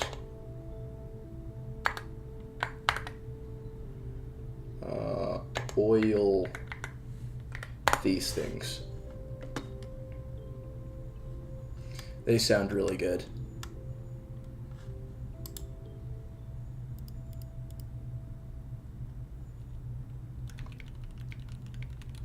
Like, they sound very smooth.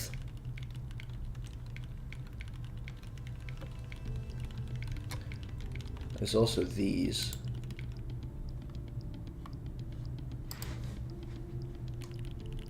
Ooh, okay, I like how that sounds too.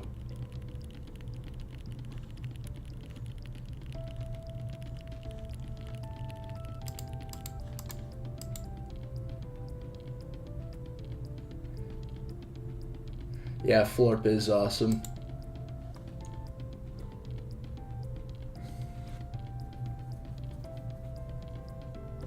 Acco Rosewoods. Are Oil King... I didn't see the price tag on the Oil Kings. I forgot to look. Anyway, back to programming. Nopper. Right. So, socks. As in... U-N-A, because I know you go by many nicknames. Socks. I found out an interesting little C trick. When you do case, like switch case, you should put the case in curly braces, because remember that this case is a label. So like if you define a variable under a case, it will be taken for all the other cases. And if you put it in its own scope, then it's not. Little trick I realized, and I'm so glad I realized it.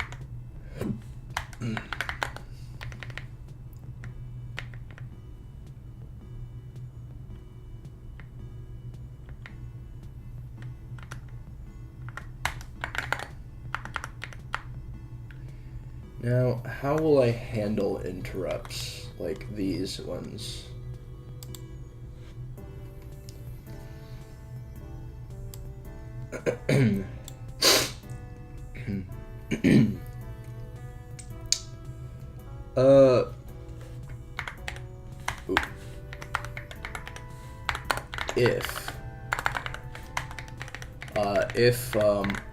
Shit. What is going on? Oh, caps lock. op status should trigger interrupt. CPU. What did I call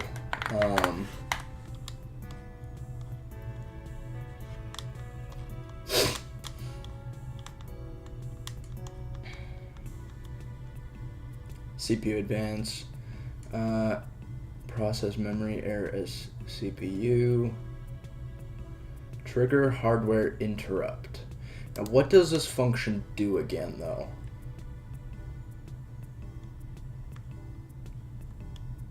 Trigger hardware interrupt.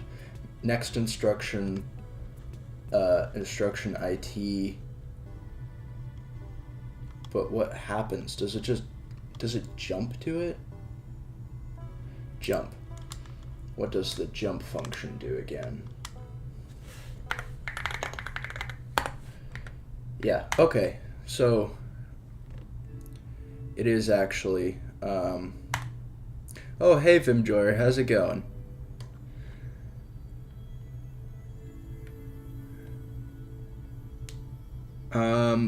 Still use Vim or did you go evil? No, I use Helix.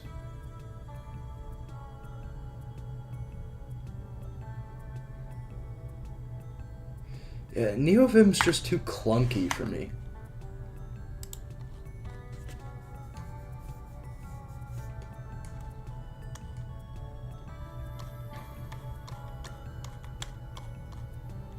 Let's see.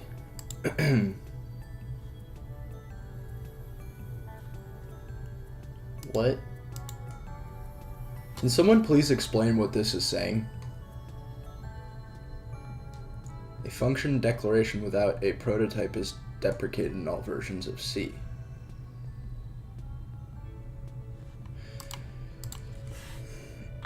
A function declaration with no prototype is deprecated in all versions of C. Fix available. A function declaration without a prototype is treated as a prototype. This means that declarations like void func should be updated void func void to avoid warnings and what? Okay, but like, why does that matter?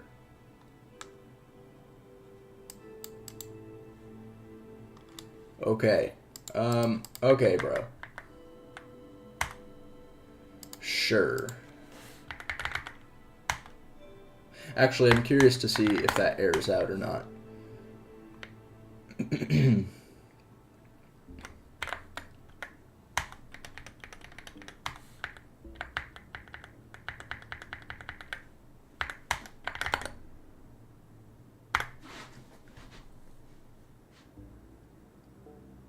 How much has changed in C23?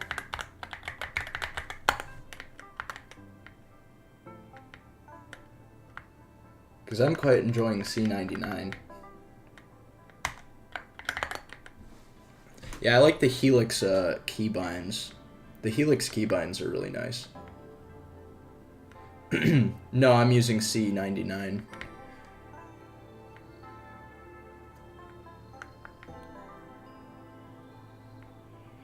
Yeah, and it's the most compatible without sucking.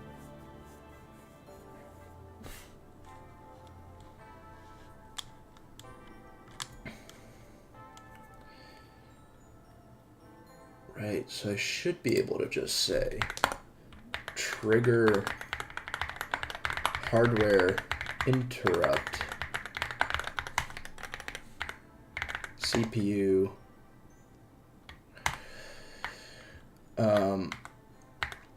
op status dot interrupt ID.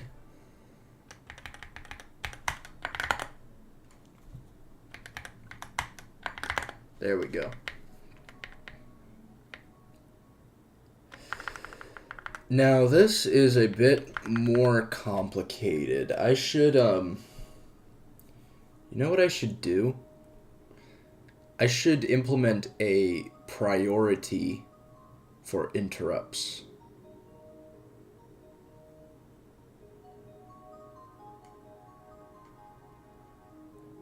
Yeah.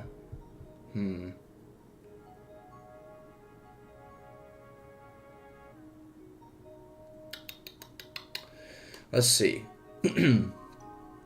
I'll come back to that.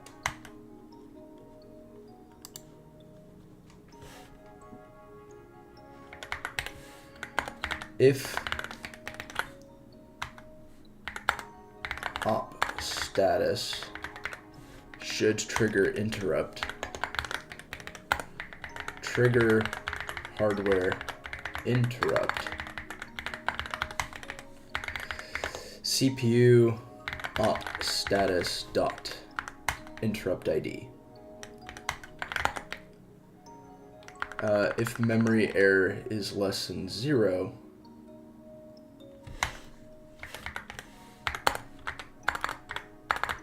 handle memory error as CPU.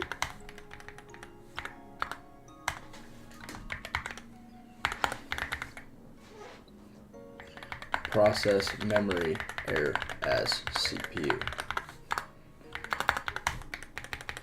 CPU memory error. Should you factor those out to like an E number or something? E number. Well, what do you mean? What 0x? Oh, these? Why? I don't see the point. They're just opcode IDs. Like, writing them all down in an enum would just take a long time, and code comments do the job quite well, so.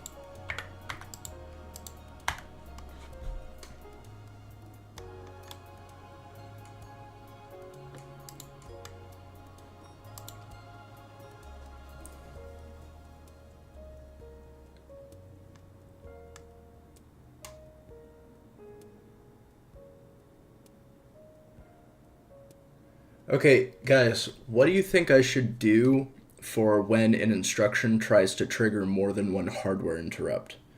Should I just leave it undefined so then emulators can decide which ones to trigger, or should I specify like one has precedence over the other?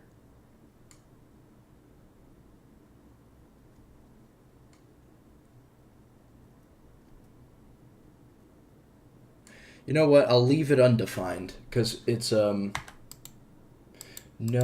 but that feels so weird.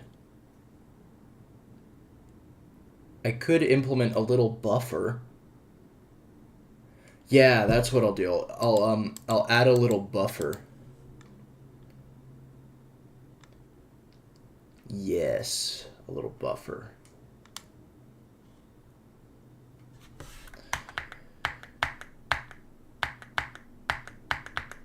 So I'll just undo these just to, so I know what to fix.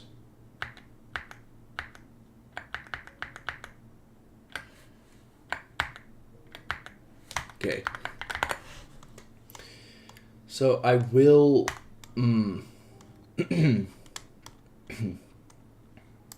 so I'll go into CPU H. CPU H. CPU, let's see.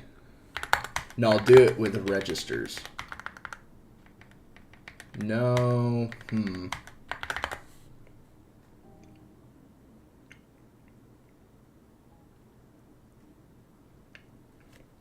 trying to think,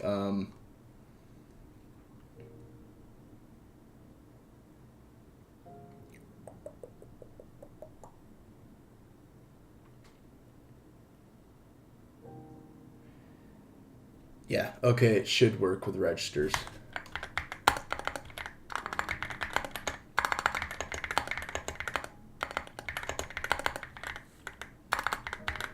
Pull out the zillage.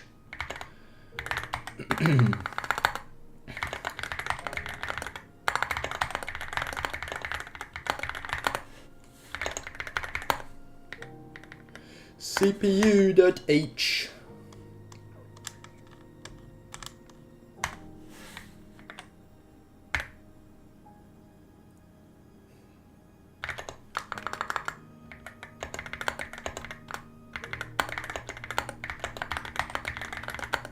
So I'll add I'll add a flag int hard int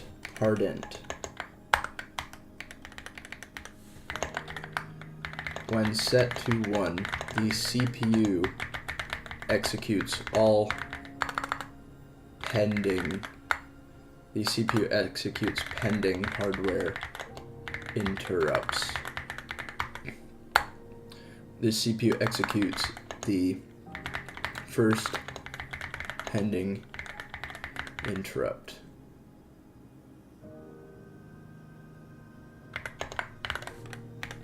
This is rechecked for every CPU execute cycle.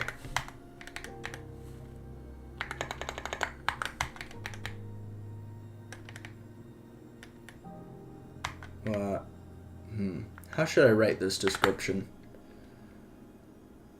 When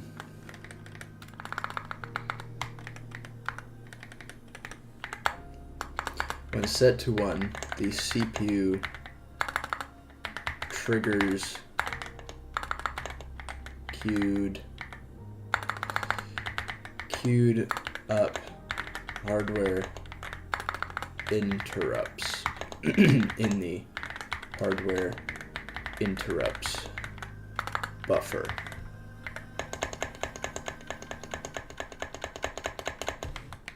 Yeah, so first I'll have a flag called hardint. Flags. Where's flags? Where is it? Flags.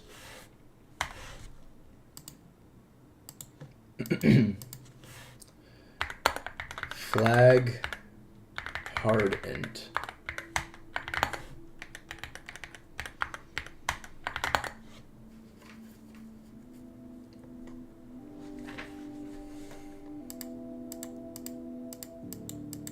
Flag hardint, and then special registers. Examples.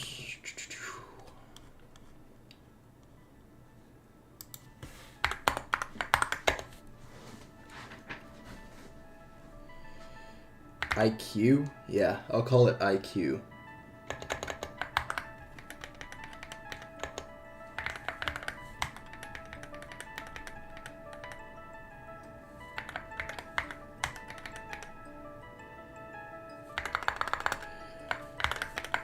So only kernel and bootloader mode can read it, and only kernel and bootloader mode can write to it. 8.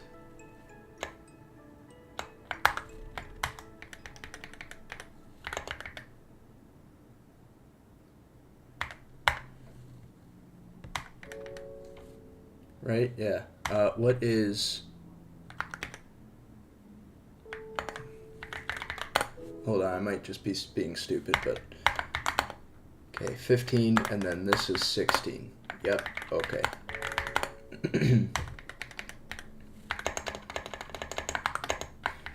Interrupt queue table. Interrupt queue...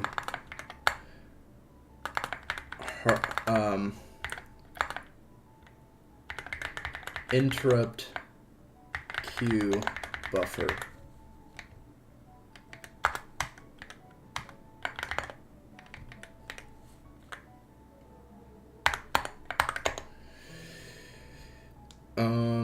And then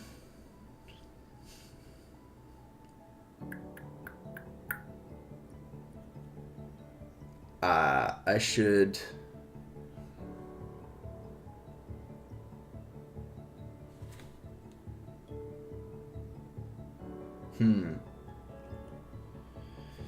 interrupt interrupt count.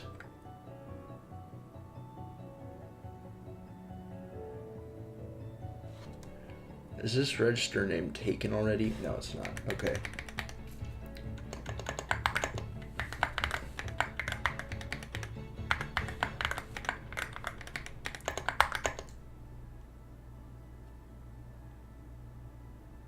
No, this will be a read-only. Read-only. Read-only by kernel mode and bootloader mode. And then 1, 1.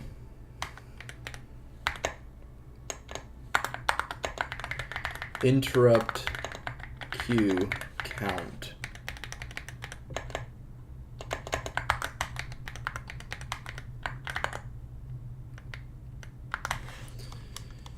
Uh-huh.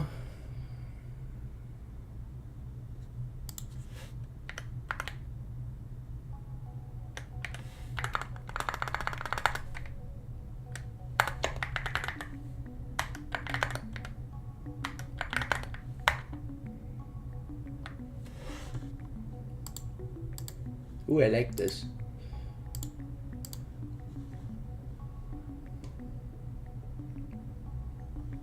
No, I don't. It's too erratic.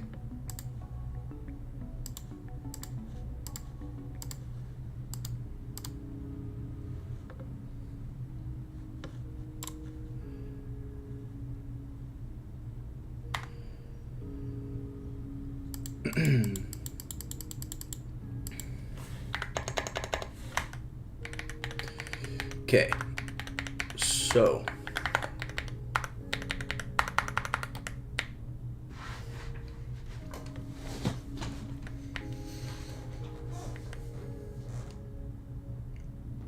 the creator of Doom Emacs has documented it. So specifically, what do you mean? I probably missed some context. Interrupt queue buffer, interrupt queue count. That's after NOP cycles.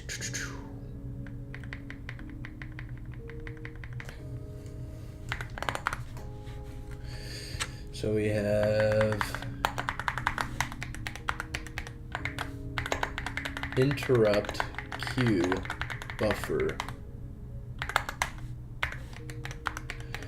and interrupt queue count.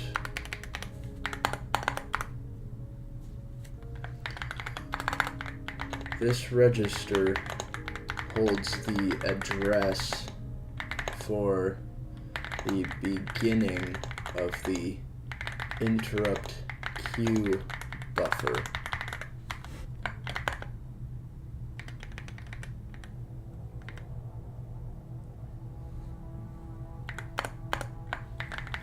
This register holds the amount of interrupts queued in the interrupt queue buffer.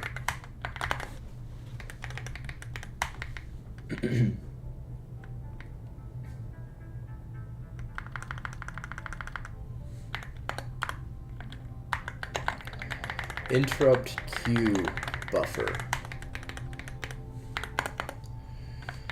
The interrupt queue buffer is a chunk of memory which starts at the address stored in the IQ register.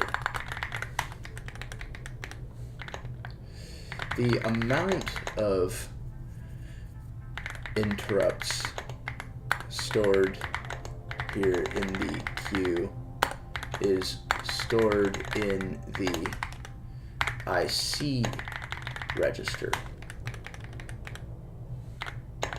When the hard int flag is set to 1, the CPU will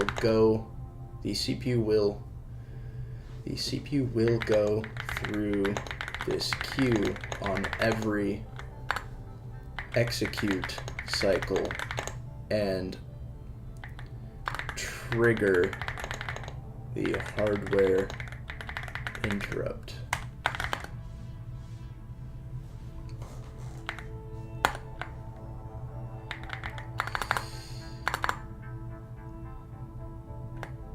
If the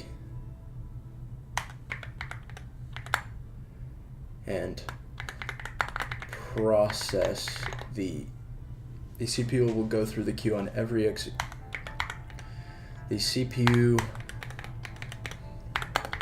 will read the memory address. No, let's see. How do I want to do this?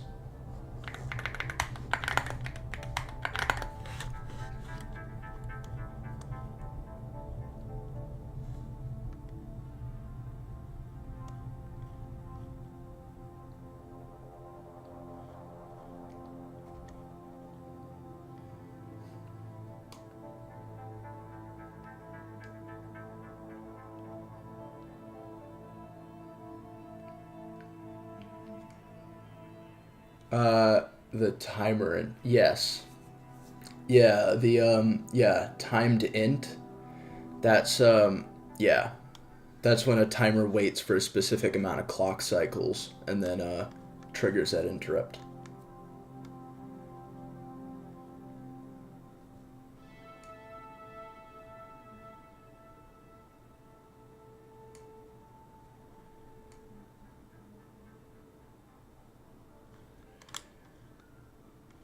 I should also add, the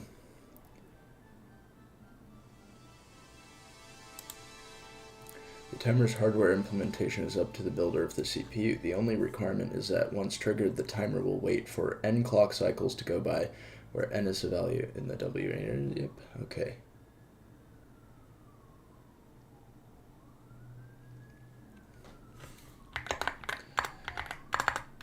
Just a reminder, the timer will not trigger the interrupt until a hardware interrupt is able to be triggered in the first place. Because I don't have hardware interrupt recursion, so yeah.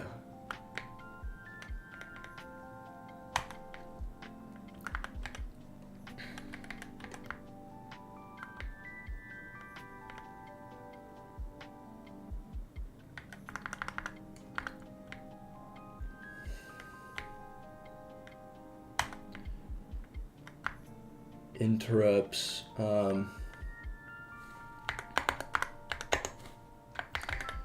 interrupts will only be triggered once they can be. Remember, there is no interrupt recursion in this CPU architecture. The safeguard for waiting to trigger the interrupt, however, is up to whatever triggered it.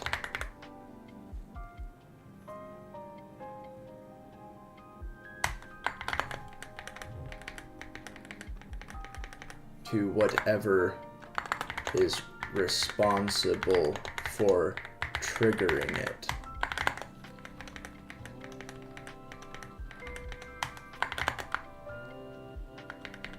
The interrupt queue buffer is a chunk of memory which starts at the address stored in the IQ register. The amount of interrupts stored here in the queue is stored in the IC register. When the hard int flag is set to 1, the CPU does the following on each execution cycle.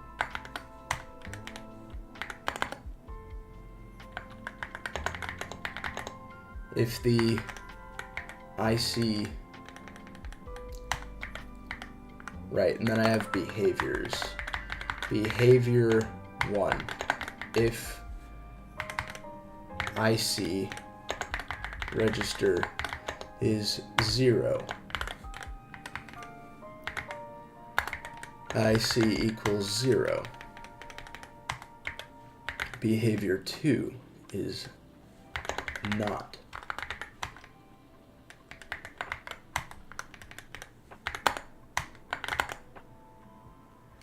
The timer interrupt is for multitasking. You know what I'm gonna do? I'm gonna play around a Super Tux cart, just in story mode, so I don't get carried away. But gotta do some Super Tux cart.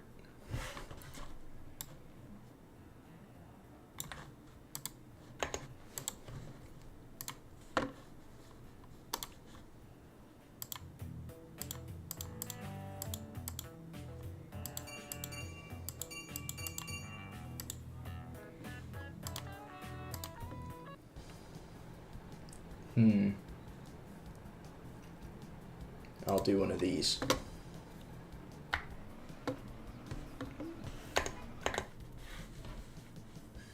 Okie doke. This is the snowy one. Yeah.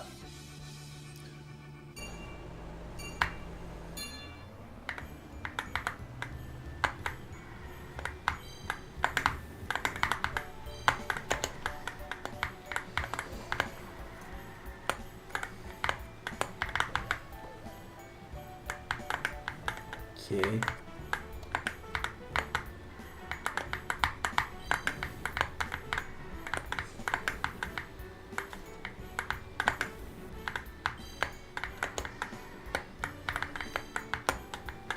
Nah, not Minecraft, because that's easy to get carried away.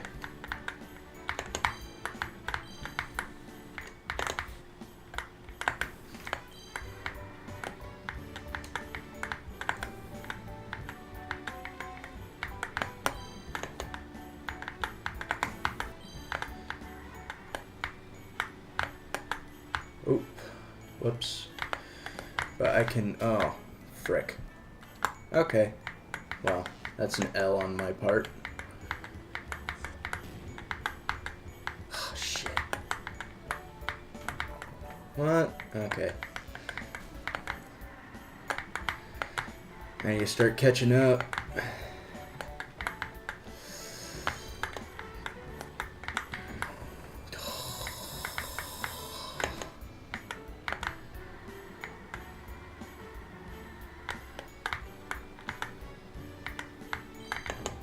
Oh. Okay, well, the skill that I had just went down the drain all of a sudden.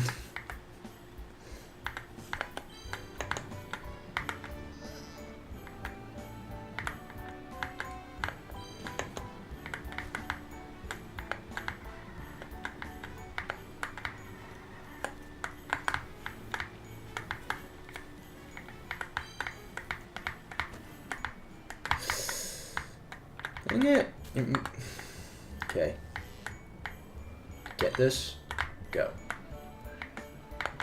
Yeah, I'm gonna lose this round. Let me just restart. Because I already know I'm gonna lose it, so it's like, why would I sit through it?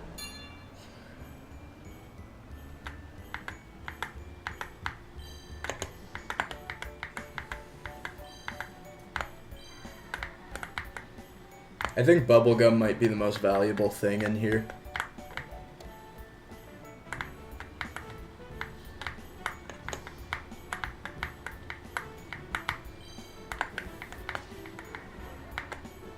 No, it's not going to be a Super Tux Kart stream. I just want to do a little bit of it so I can give my back of mind a chance to think about the CPU architecture.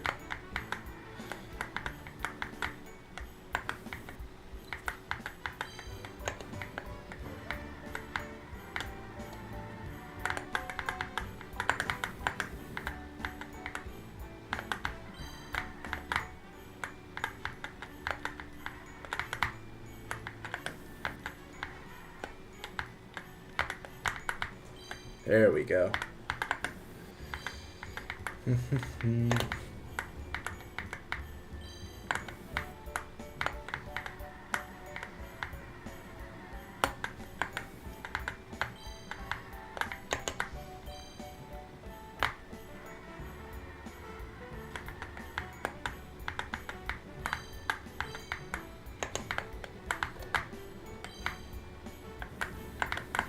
Oh wait, no, it's not the final lap. Okay.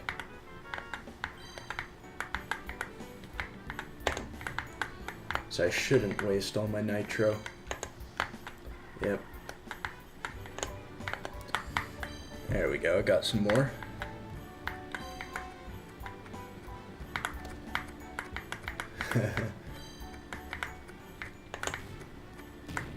Yep, there we go.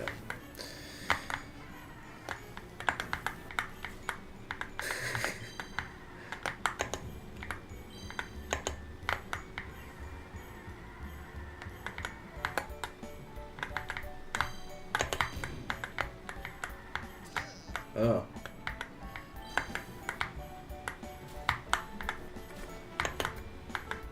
Shoot. Okay. I'm gonna do that again.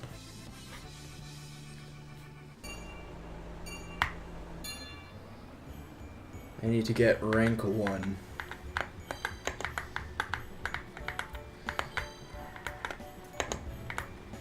How did that miss everybody?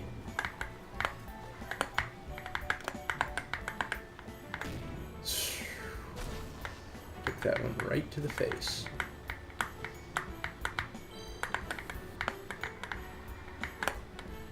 Oh, now you're making a CPU architecture? Sweet.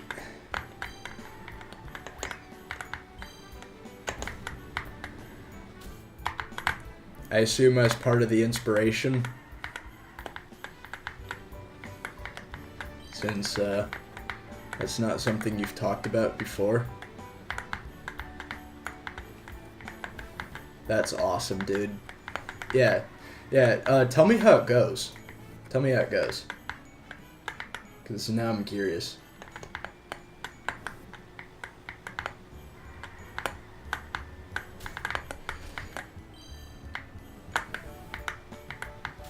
I don't want to be behind the cart. Okay.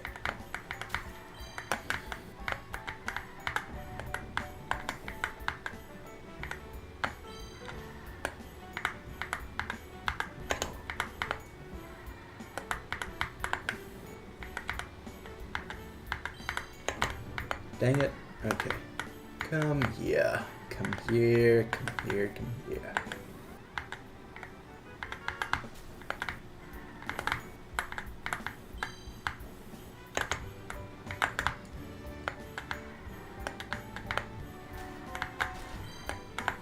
There we go.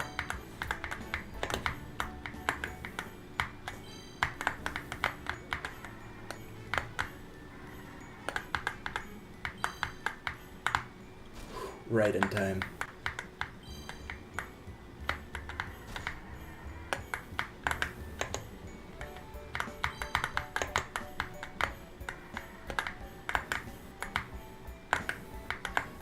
Final lap, let's go. Yay. Okay, I did it. I'm gonna do one more, and then that will be it. I'm just testing my luck.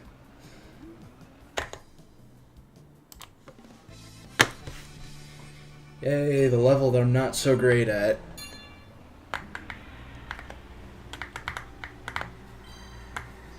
Yep, and that's why. That one spot.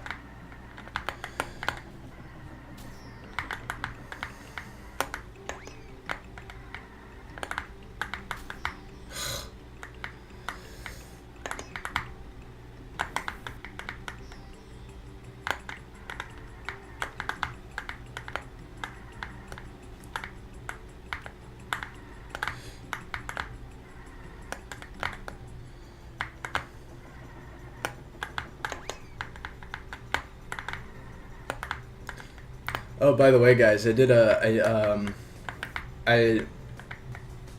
got a, I wouldn't call it a driving test because it's not like my official driving test for my license, but I did a driving lesson and I got a 97 on my score.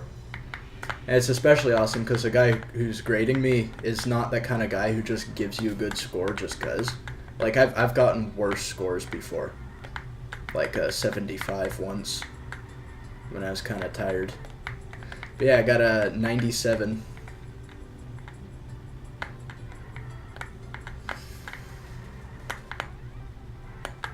think racing games honestly helped a little bit, because I've learned some interesting mechanical or physical factoids from them that just improve your driving.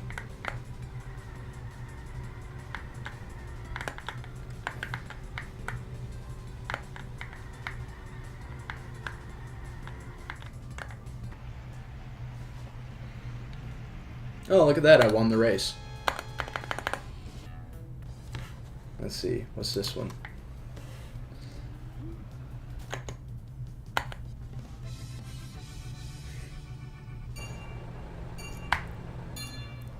I think my back brain just messaged my front brain, if that makes any sense, and I think I know how exactly I want to implement this interrupts dilemma. So I'm just gonna finish this real quick. I love my brain. Like, I can just defer tasks to it, and it just does them in the background.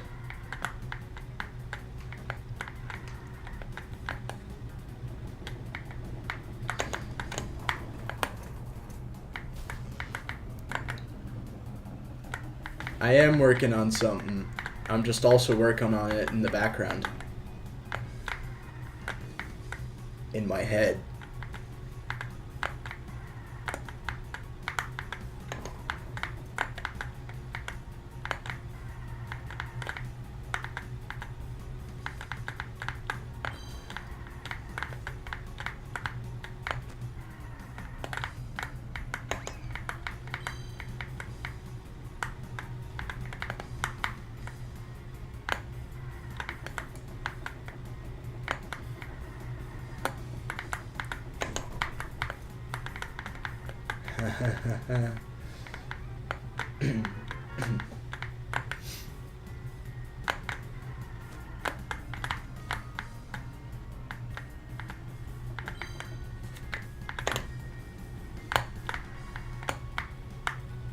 Aha.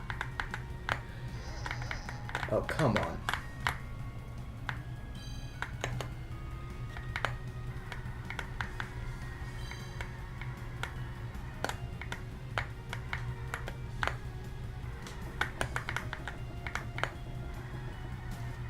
Shit. No. Oh, wow, okay, I'm still in the lead.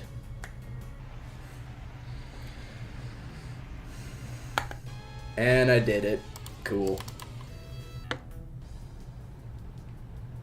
Okay, that's enough maxing out levels. Let's get back to CPU work.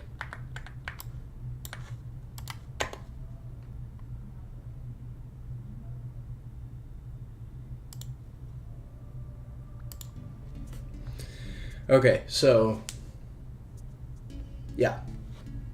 Oh wow, okay, I actually did already figure it out. Okay.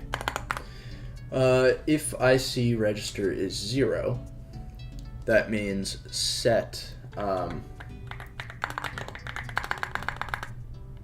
numbered. Set the hard int flag to 0. And continue with normal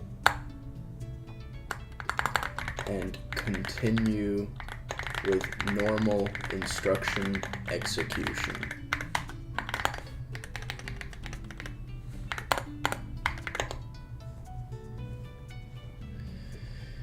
Right, and then decrement IC by 1. Decrement IC by 1. Read interrupt ID byte from memory address at IQ offset by IC. Read interrupt ID byte from memory address at IQ, offset by IC.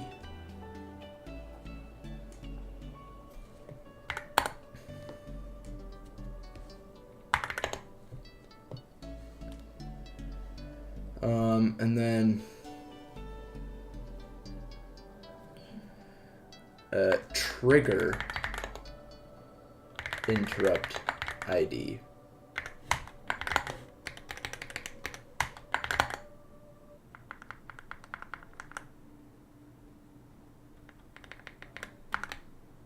Behavior 2. I should also set some more flags. Wait, first let me actually put these special registers in my thing here.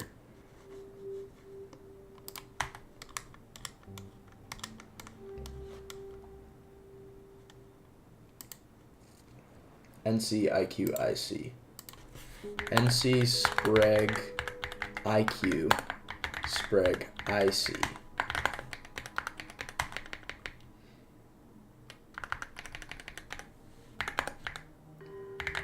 UNT16T, UNT64T, IQ,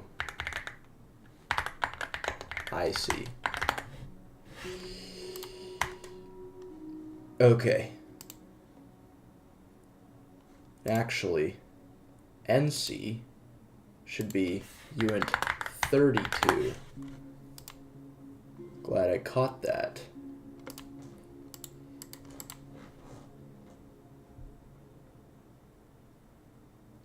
Yeah, handle them one by one.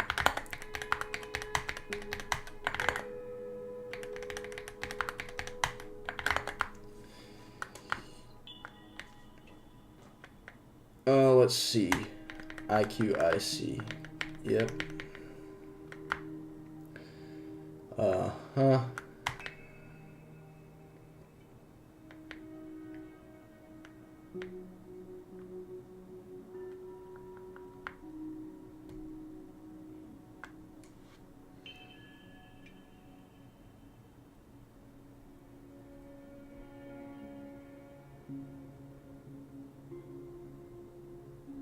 Let's see. Okay, so those are the registers, and I also need to actually handle them in code too. Spreg. Case Spreg NCIQ return void pointer CPU registers special IQ. Case Spreg IC return void CPU registers special IC.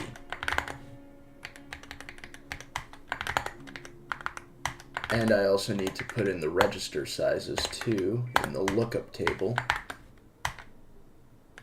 And it's just 8, 8.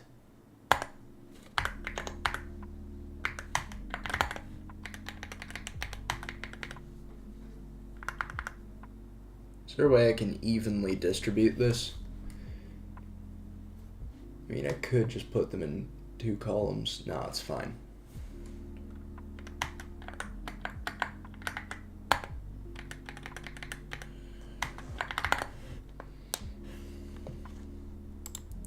And then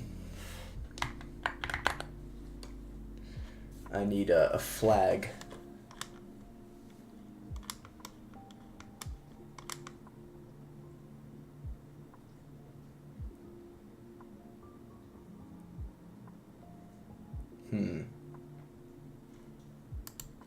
Yeah, it'll be a flag. It will be in int. In int.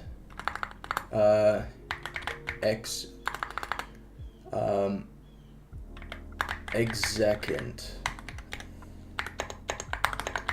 When set to 1 when the CPU is currently executing a heart. See, I don't know how well this would work though, because context saving saves all the flags. That's the only problem. And I can only have 8 flags.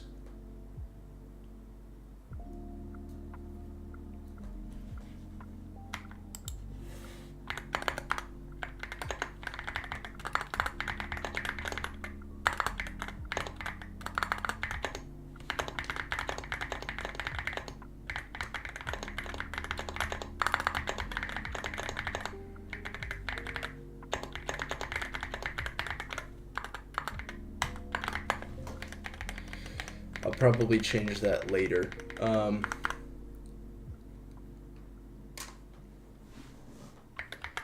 Let's see, how do I want to... Oh, shit.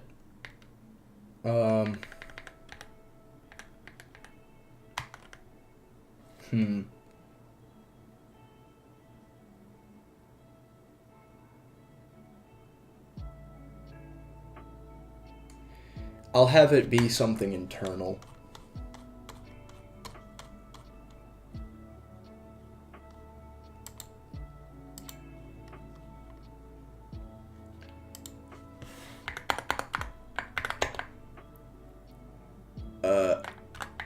Mechanisms for how a CPU knows whether or not a hardware software interrupt is being triggered currently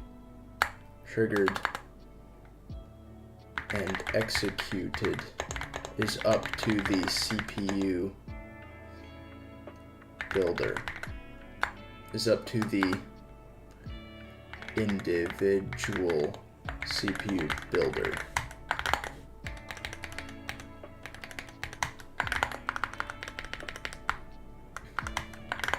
Yeah, okay.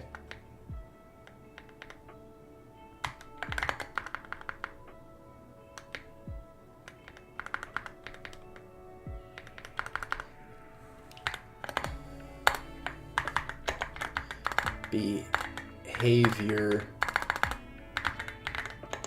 1. If the CPU is not currently executing a hardware interrupt,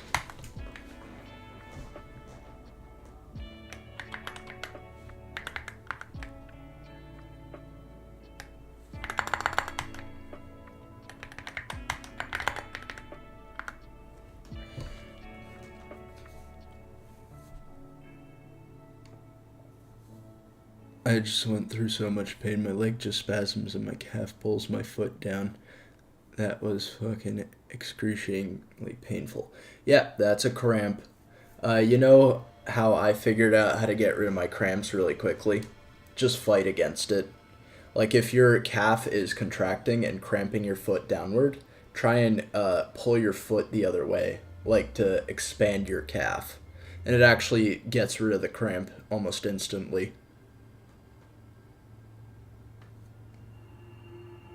Yeah, like what I would do is I would stand up and then lean forward on your foot. Oh god, testicular torsion. Yeah, you just had to pull that out, didn't ya?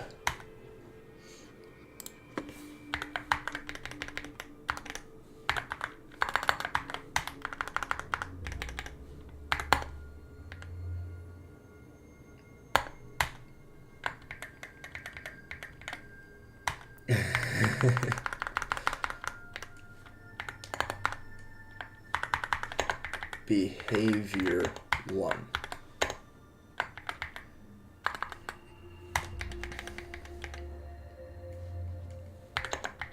Wait.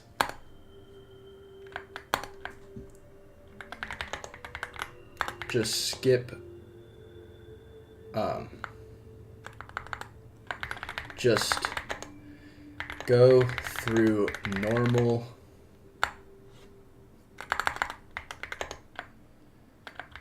Just just continue with normal instruction execution. Just continue with normal instruction execution.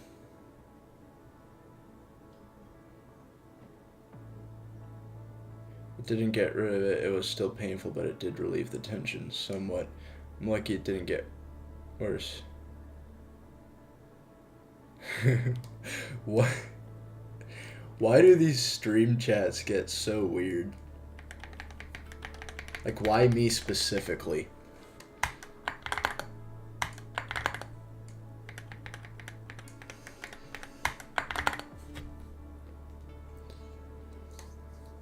Okay, so yeah, I think this is how I want to handle the interrupt queue buffer.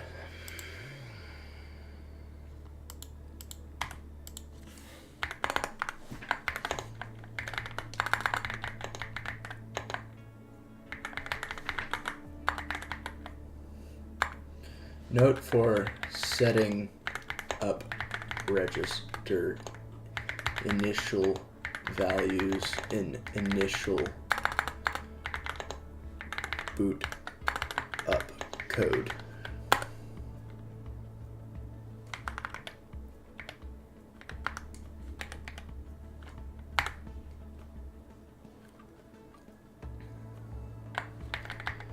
The CPU will only ever queue up a few interrupts, so only leaving room for around 5 or 6 interrupts on the interrupts in the memory chunk pointed to by IQ should be completely fine. The recommended value is 10.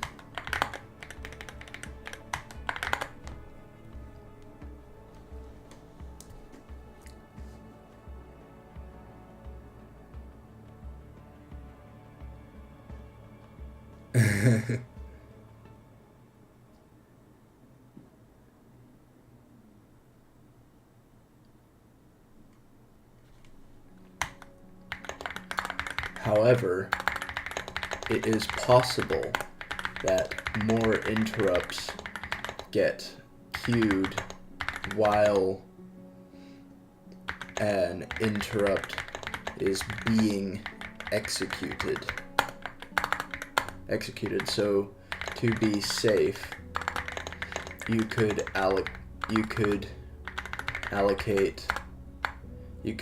reserve around 30 or so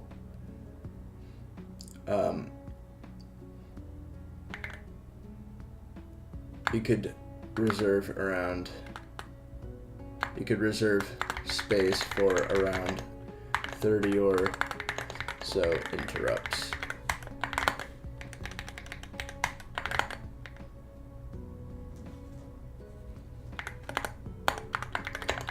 Each interrupt in the queue is stored as a single byte.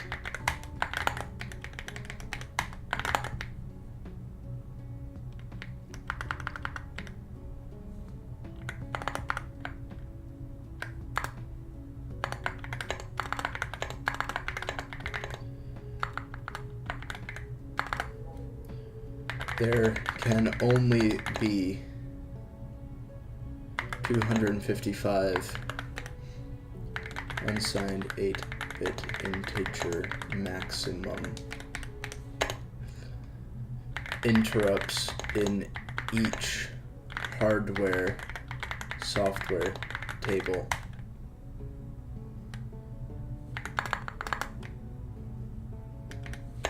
Each.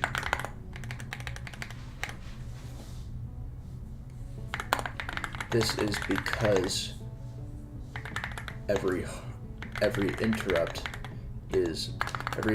ID is 1 byte in size. I also want to update my ISA for this.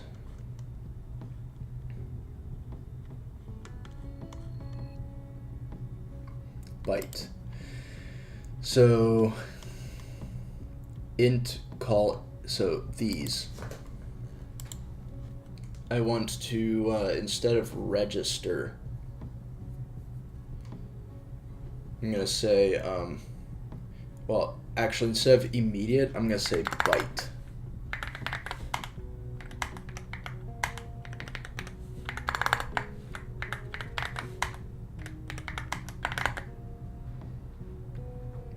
And that means the maximum size for these instructions is 2 bytes.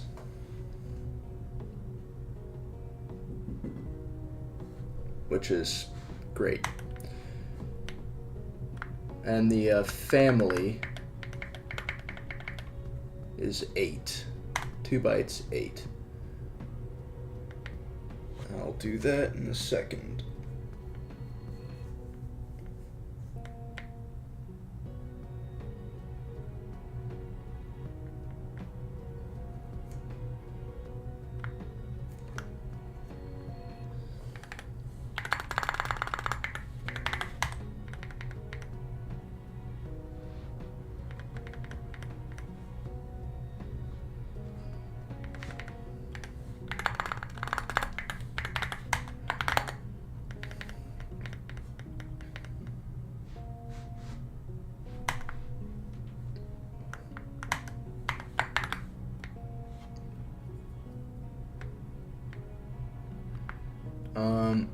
And now, where's instruction sizes? Yep. And instead of 8 bytes for this family, it can be 2 bytes.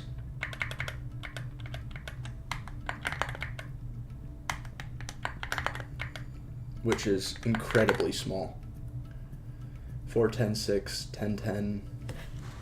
I think I also need to update my sizes. 4, 10, 6, 10, 10, 6, 6, 8, 2, 8, 2, 0, 2, 0, 0.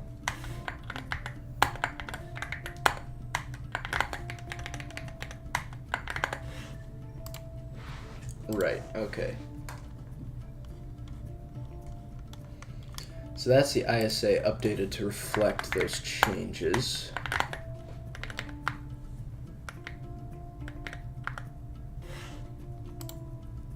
And I know there's a way in Markdown to like denote warnings or something. GitHub.com sodding olive C. I remember seeing it in here. Yeah, like here. README MD raw warning. Okay.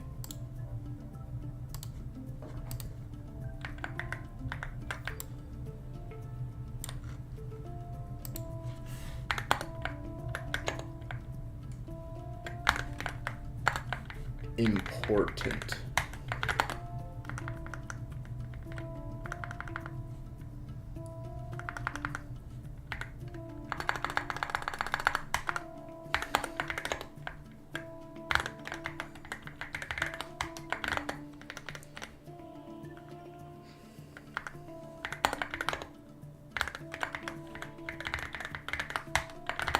Important.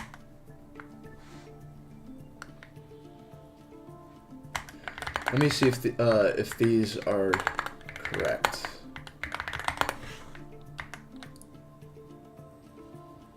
Am I doing something wrong?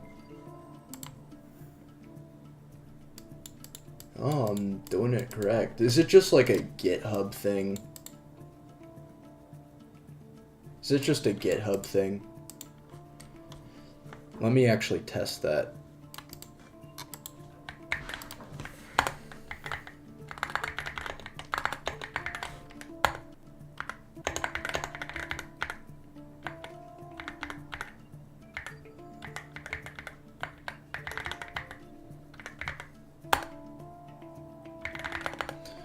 nvim tmp olive c readme md. Yeah, it is just a GitHub thing. Okay.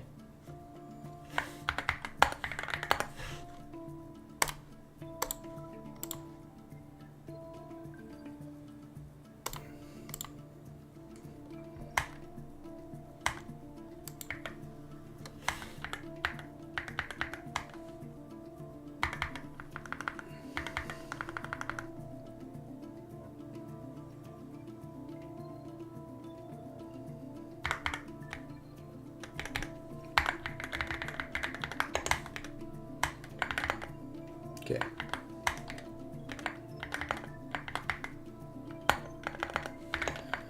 So nvim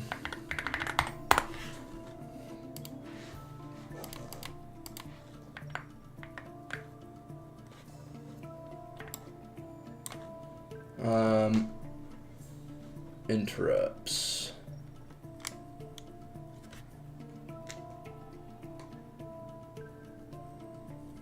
Okay. So up here, interrupt queue buffer. Note for setting up. Yep.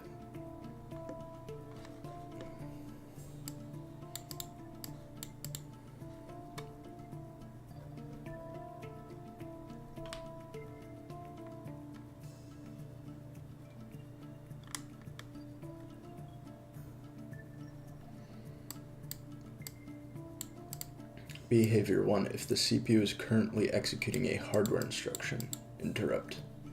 Executing a hardware interrupt. Behavior 1. Wait. Just continue with normal instruction execution. Behavior 2. If the CPU is not currently executing a hardware interrupt. Behavior 1. If IC register is 0, set the hardened flag to 0 with 0 and continue with normal instruction execution.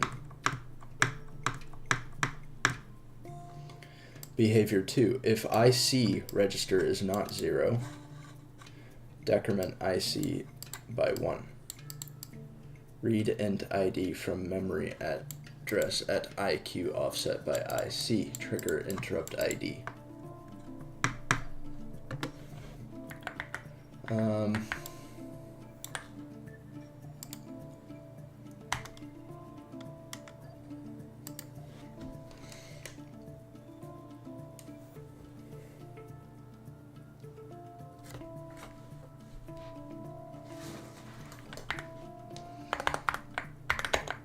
In what order and whether a CPU instruction wants to trigger interrupts without the with or without the queue or in what order is unspecified. This is up to the builder of the CPU.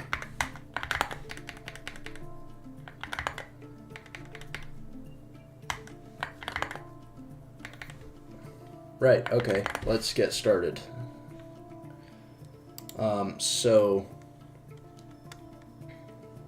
What's it complain about? Oh.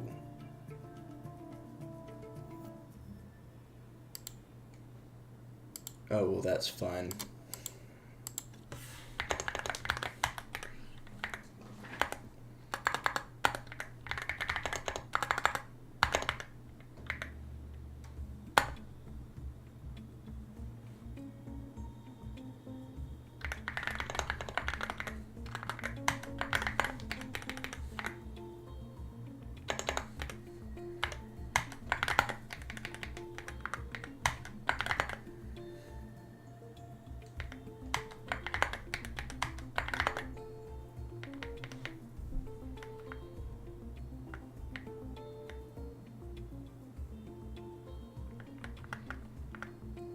This should automatically be the halt instruction, I believe.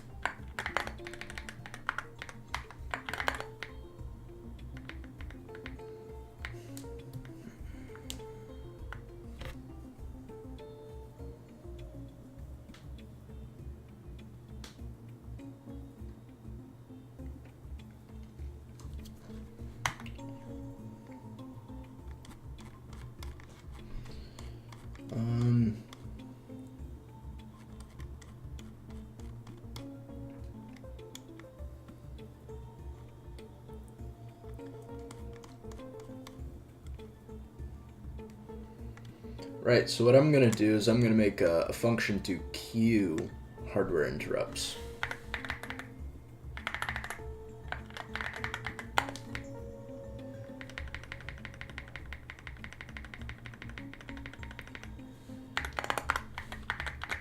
Static void queue hardware interrupt.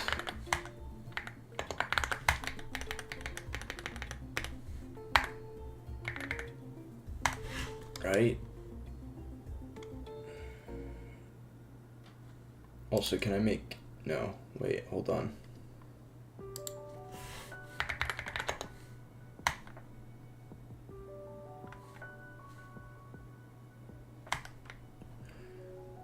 Where is it disregard? Ah, I see why. I think I can make this one const though. CPU restrict CPU, and then no, it has to be not constant. Okay, const restrict CPU, and then uint 8t interrupt ID, or just ID. Yeah.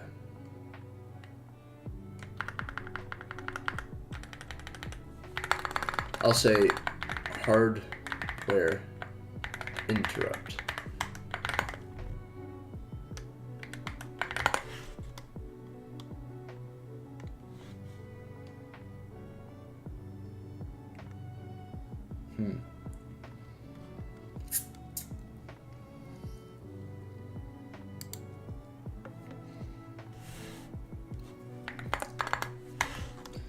And I'll also say up here,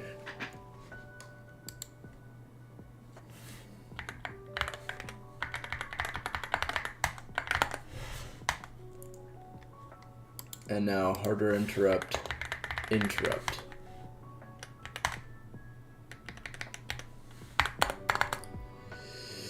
I also need int restrict memory error. Memory write.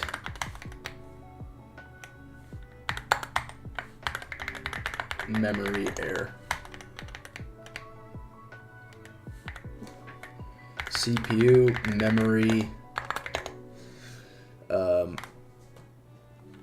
CPU registers special IQ plus CPU registers special IC.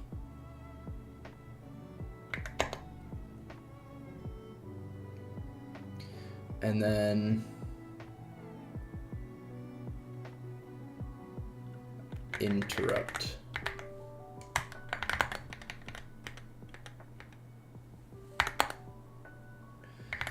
CPU registers, I should say, if memory error is less than 0, return. Cool. CPU registers 3 hours in. Sweet. Special IC.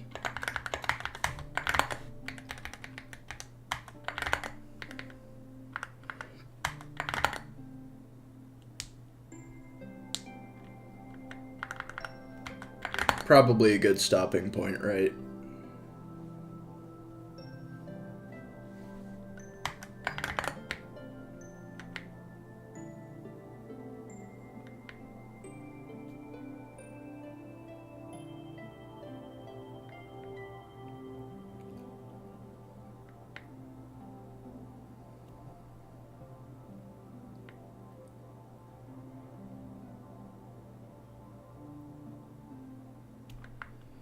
yeah, let's stop here, because, yeah, I need to take a break, too.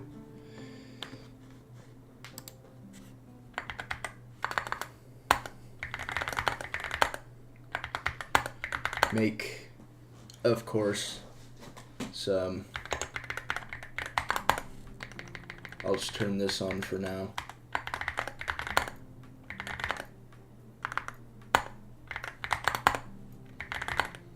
Bye-bye. Here's what I'll do. What I'm gonna do is I'm gonna ping... So, there's a role in my Discord server.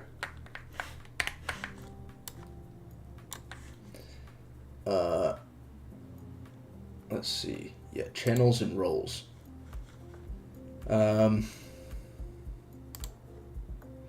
There's... I give myself the roles too. There's a gaming sessions role.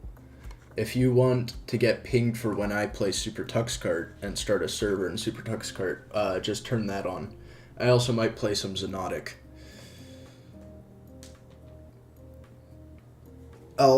Here's what I'll do. I'll make a poll or something. Yeah. How many people have this role? That's what I'm curious about. Server settings, roles. We got some 0 roles. Cool.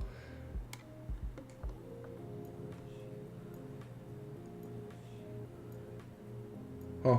This person must have left.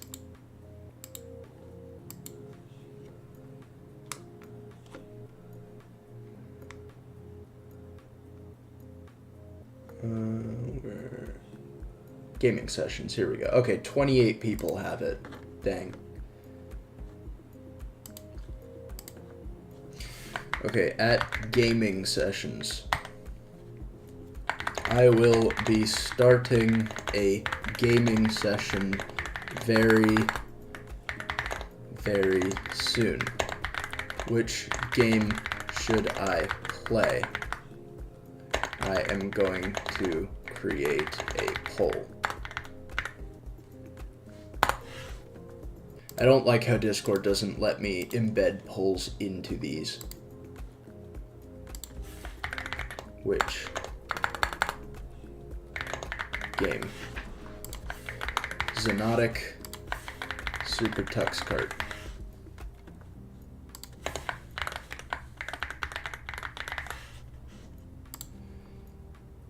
Post. Show results. Ha ha ha ha ha. We got results coming in. Oh.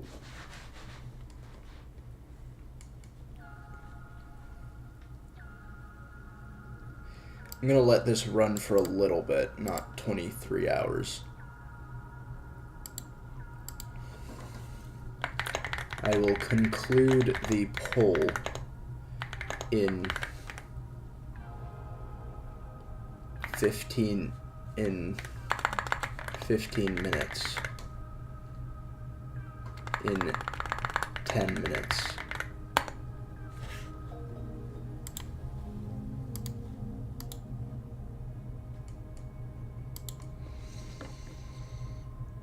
Yeah.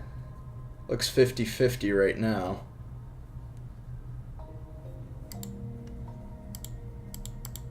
Well, it is literally 50-50. Of course, it's a CeeLo. Okay, so, yeah, I'm gonna end this stream, and I might do a gaming session stream. I don't know if I should stream those, but yeah. Anyway, see ya. See ya in the gaming sesh. Alright, see y'all. Bye-bye.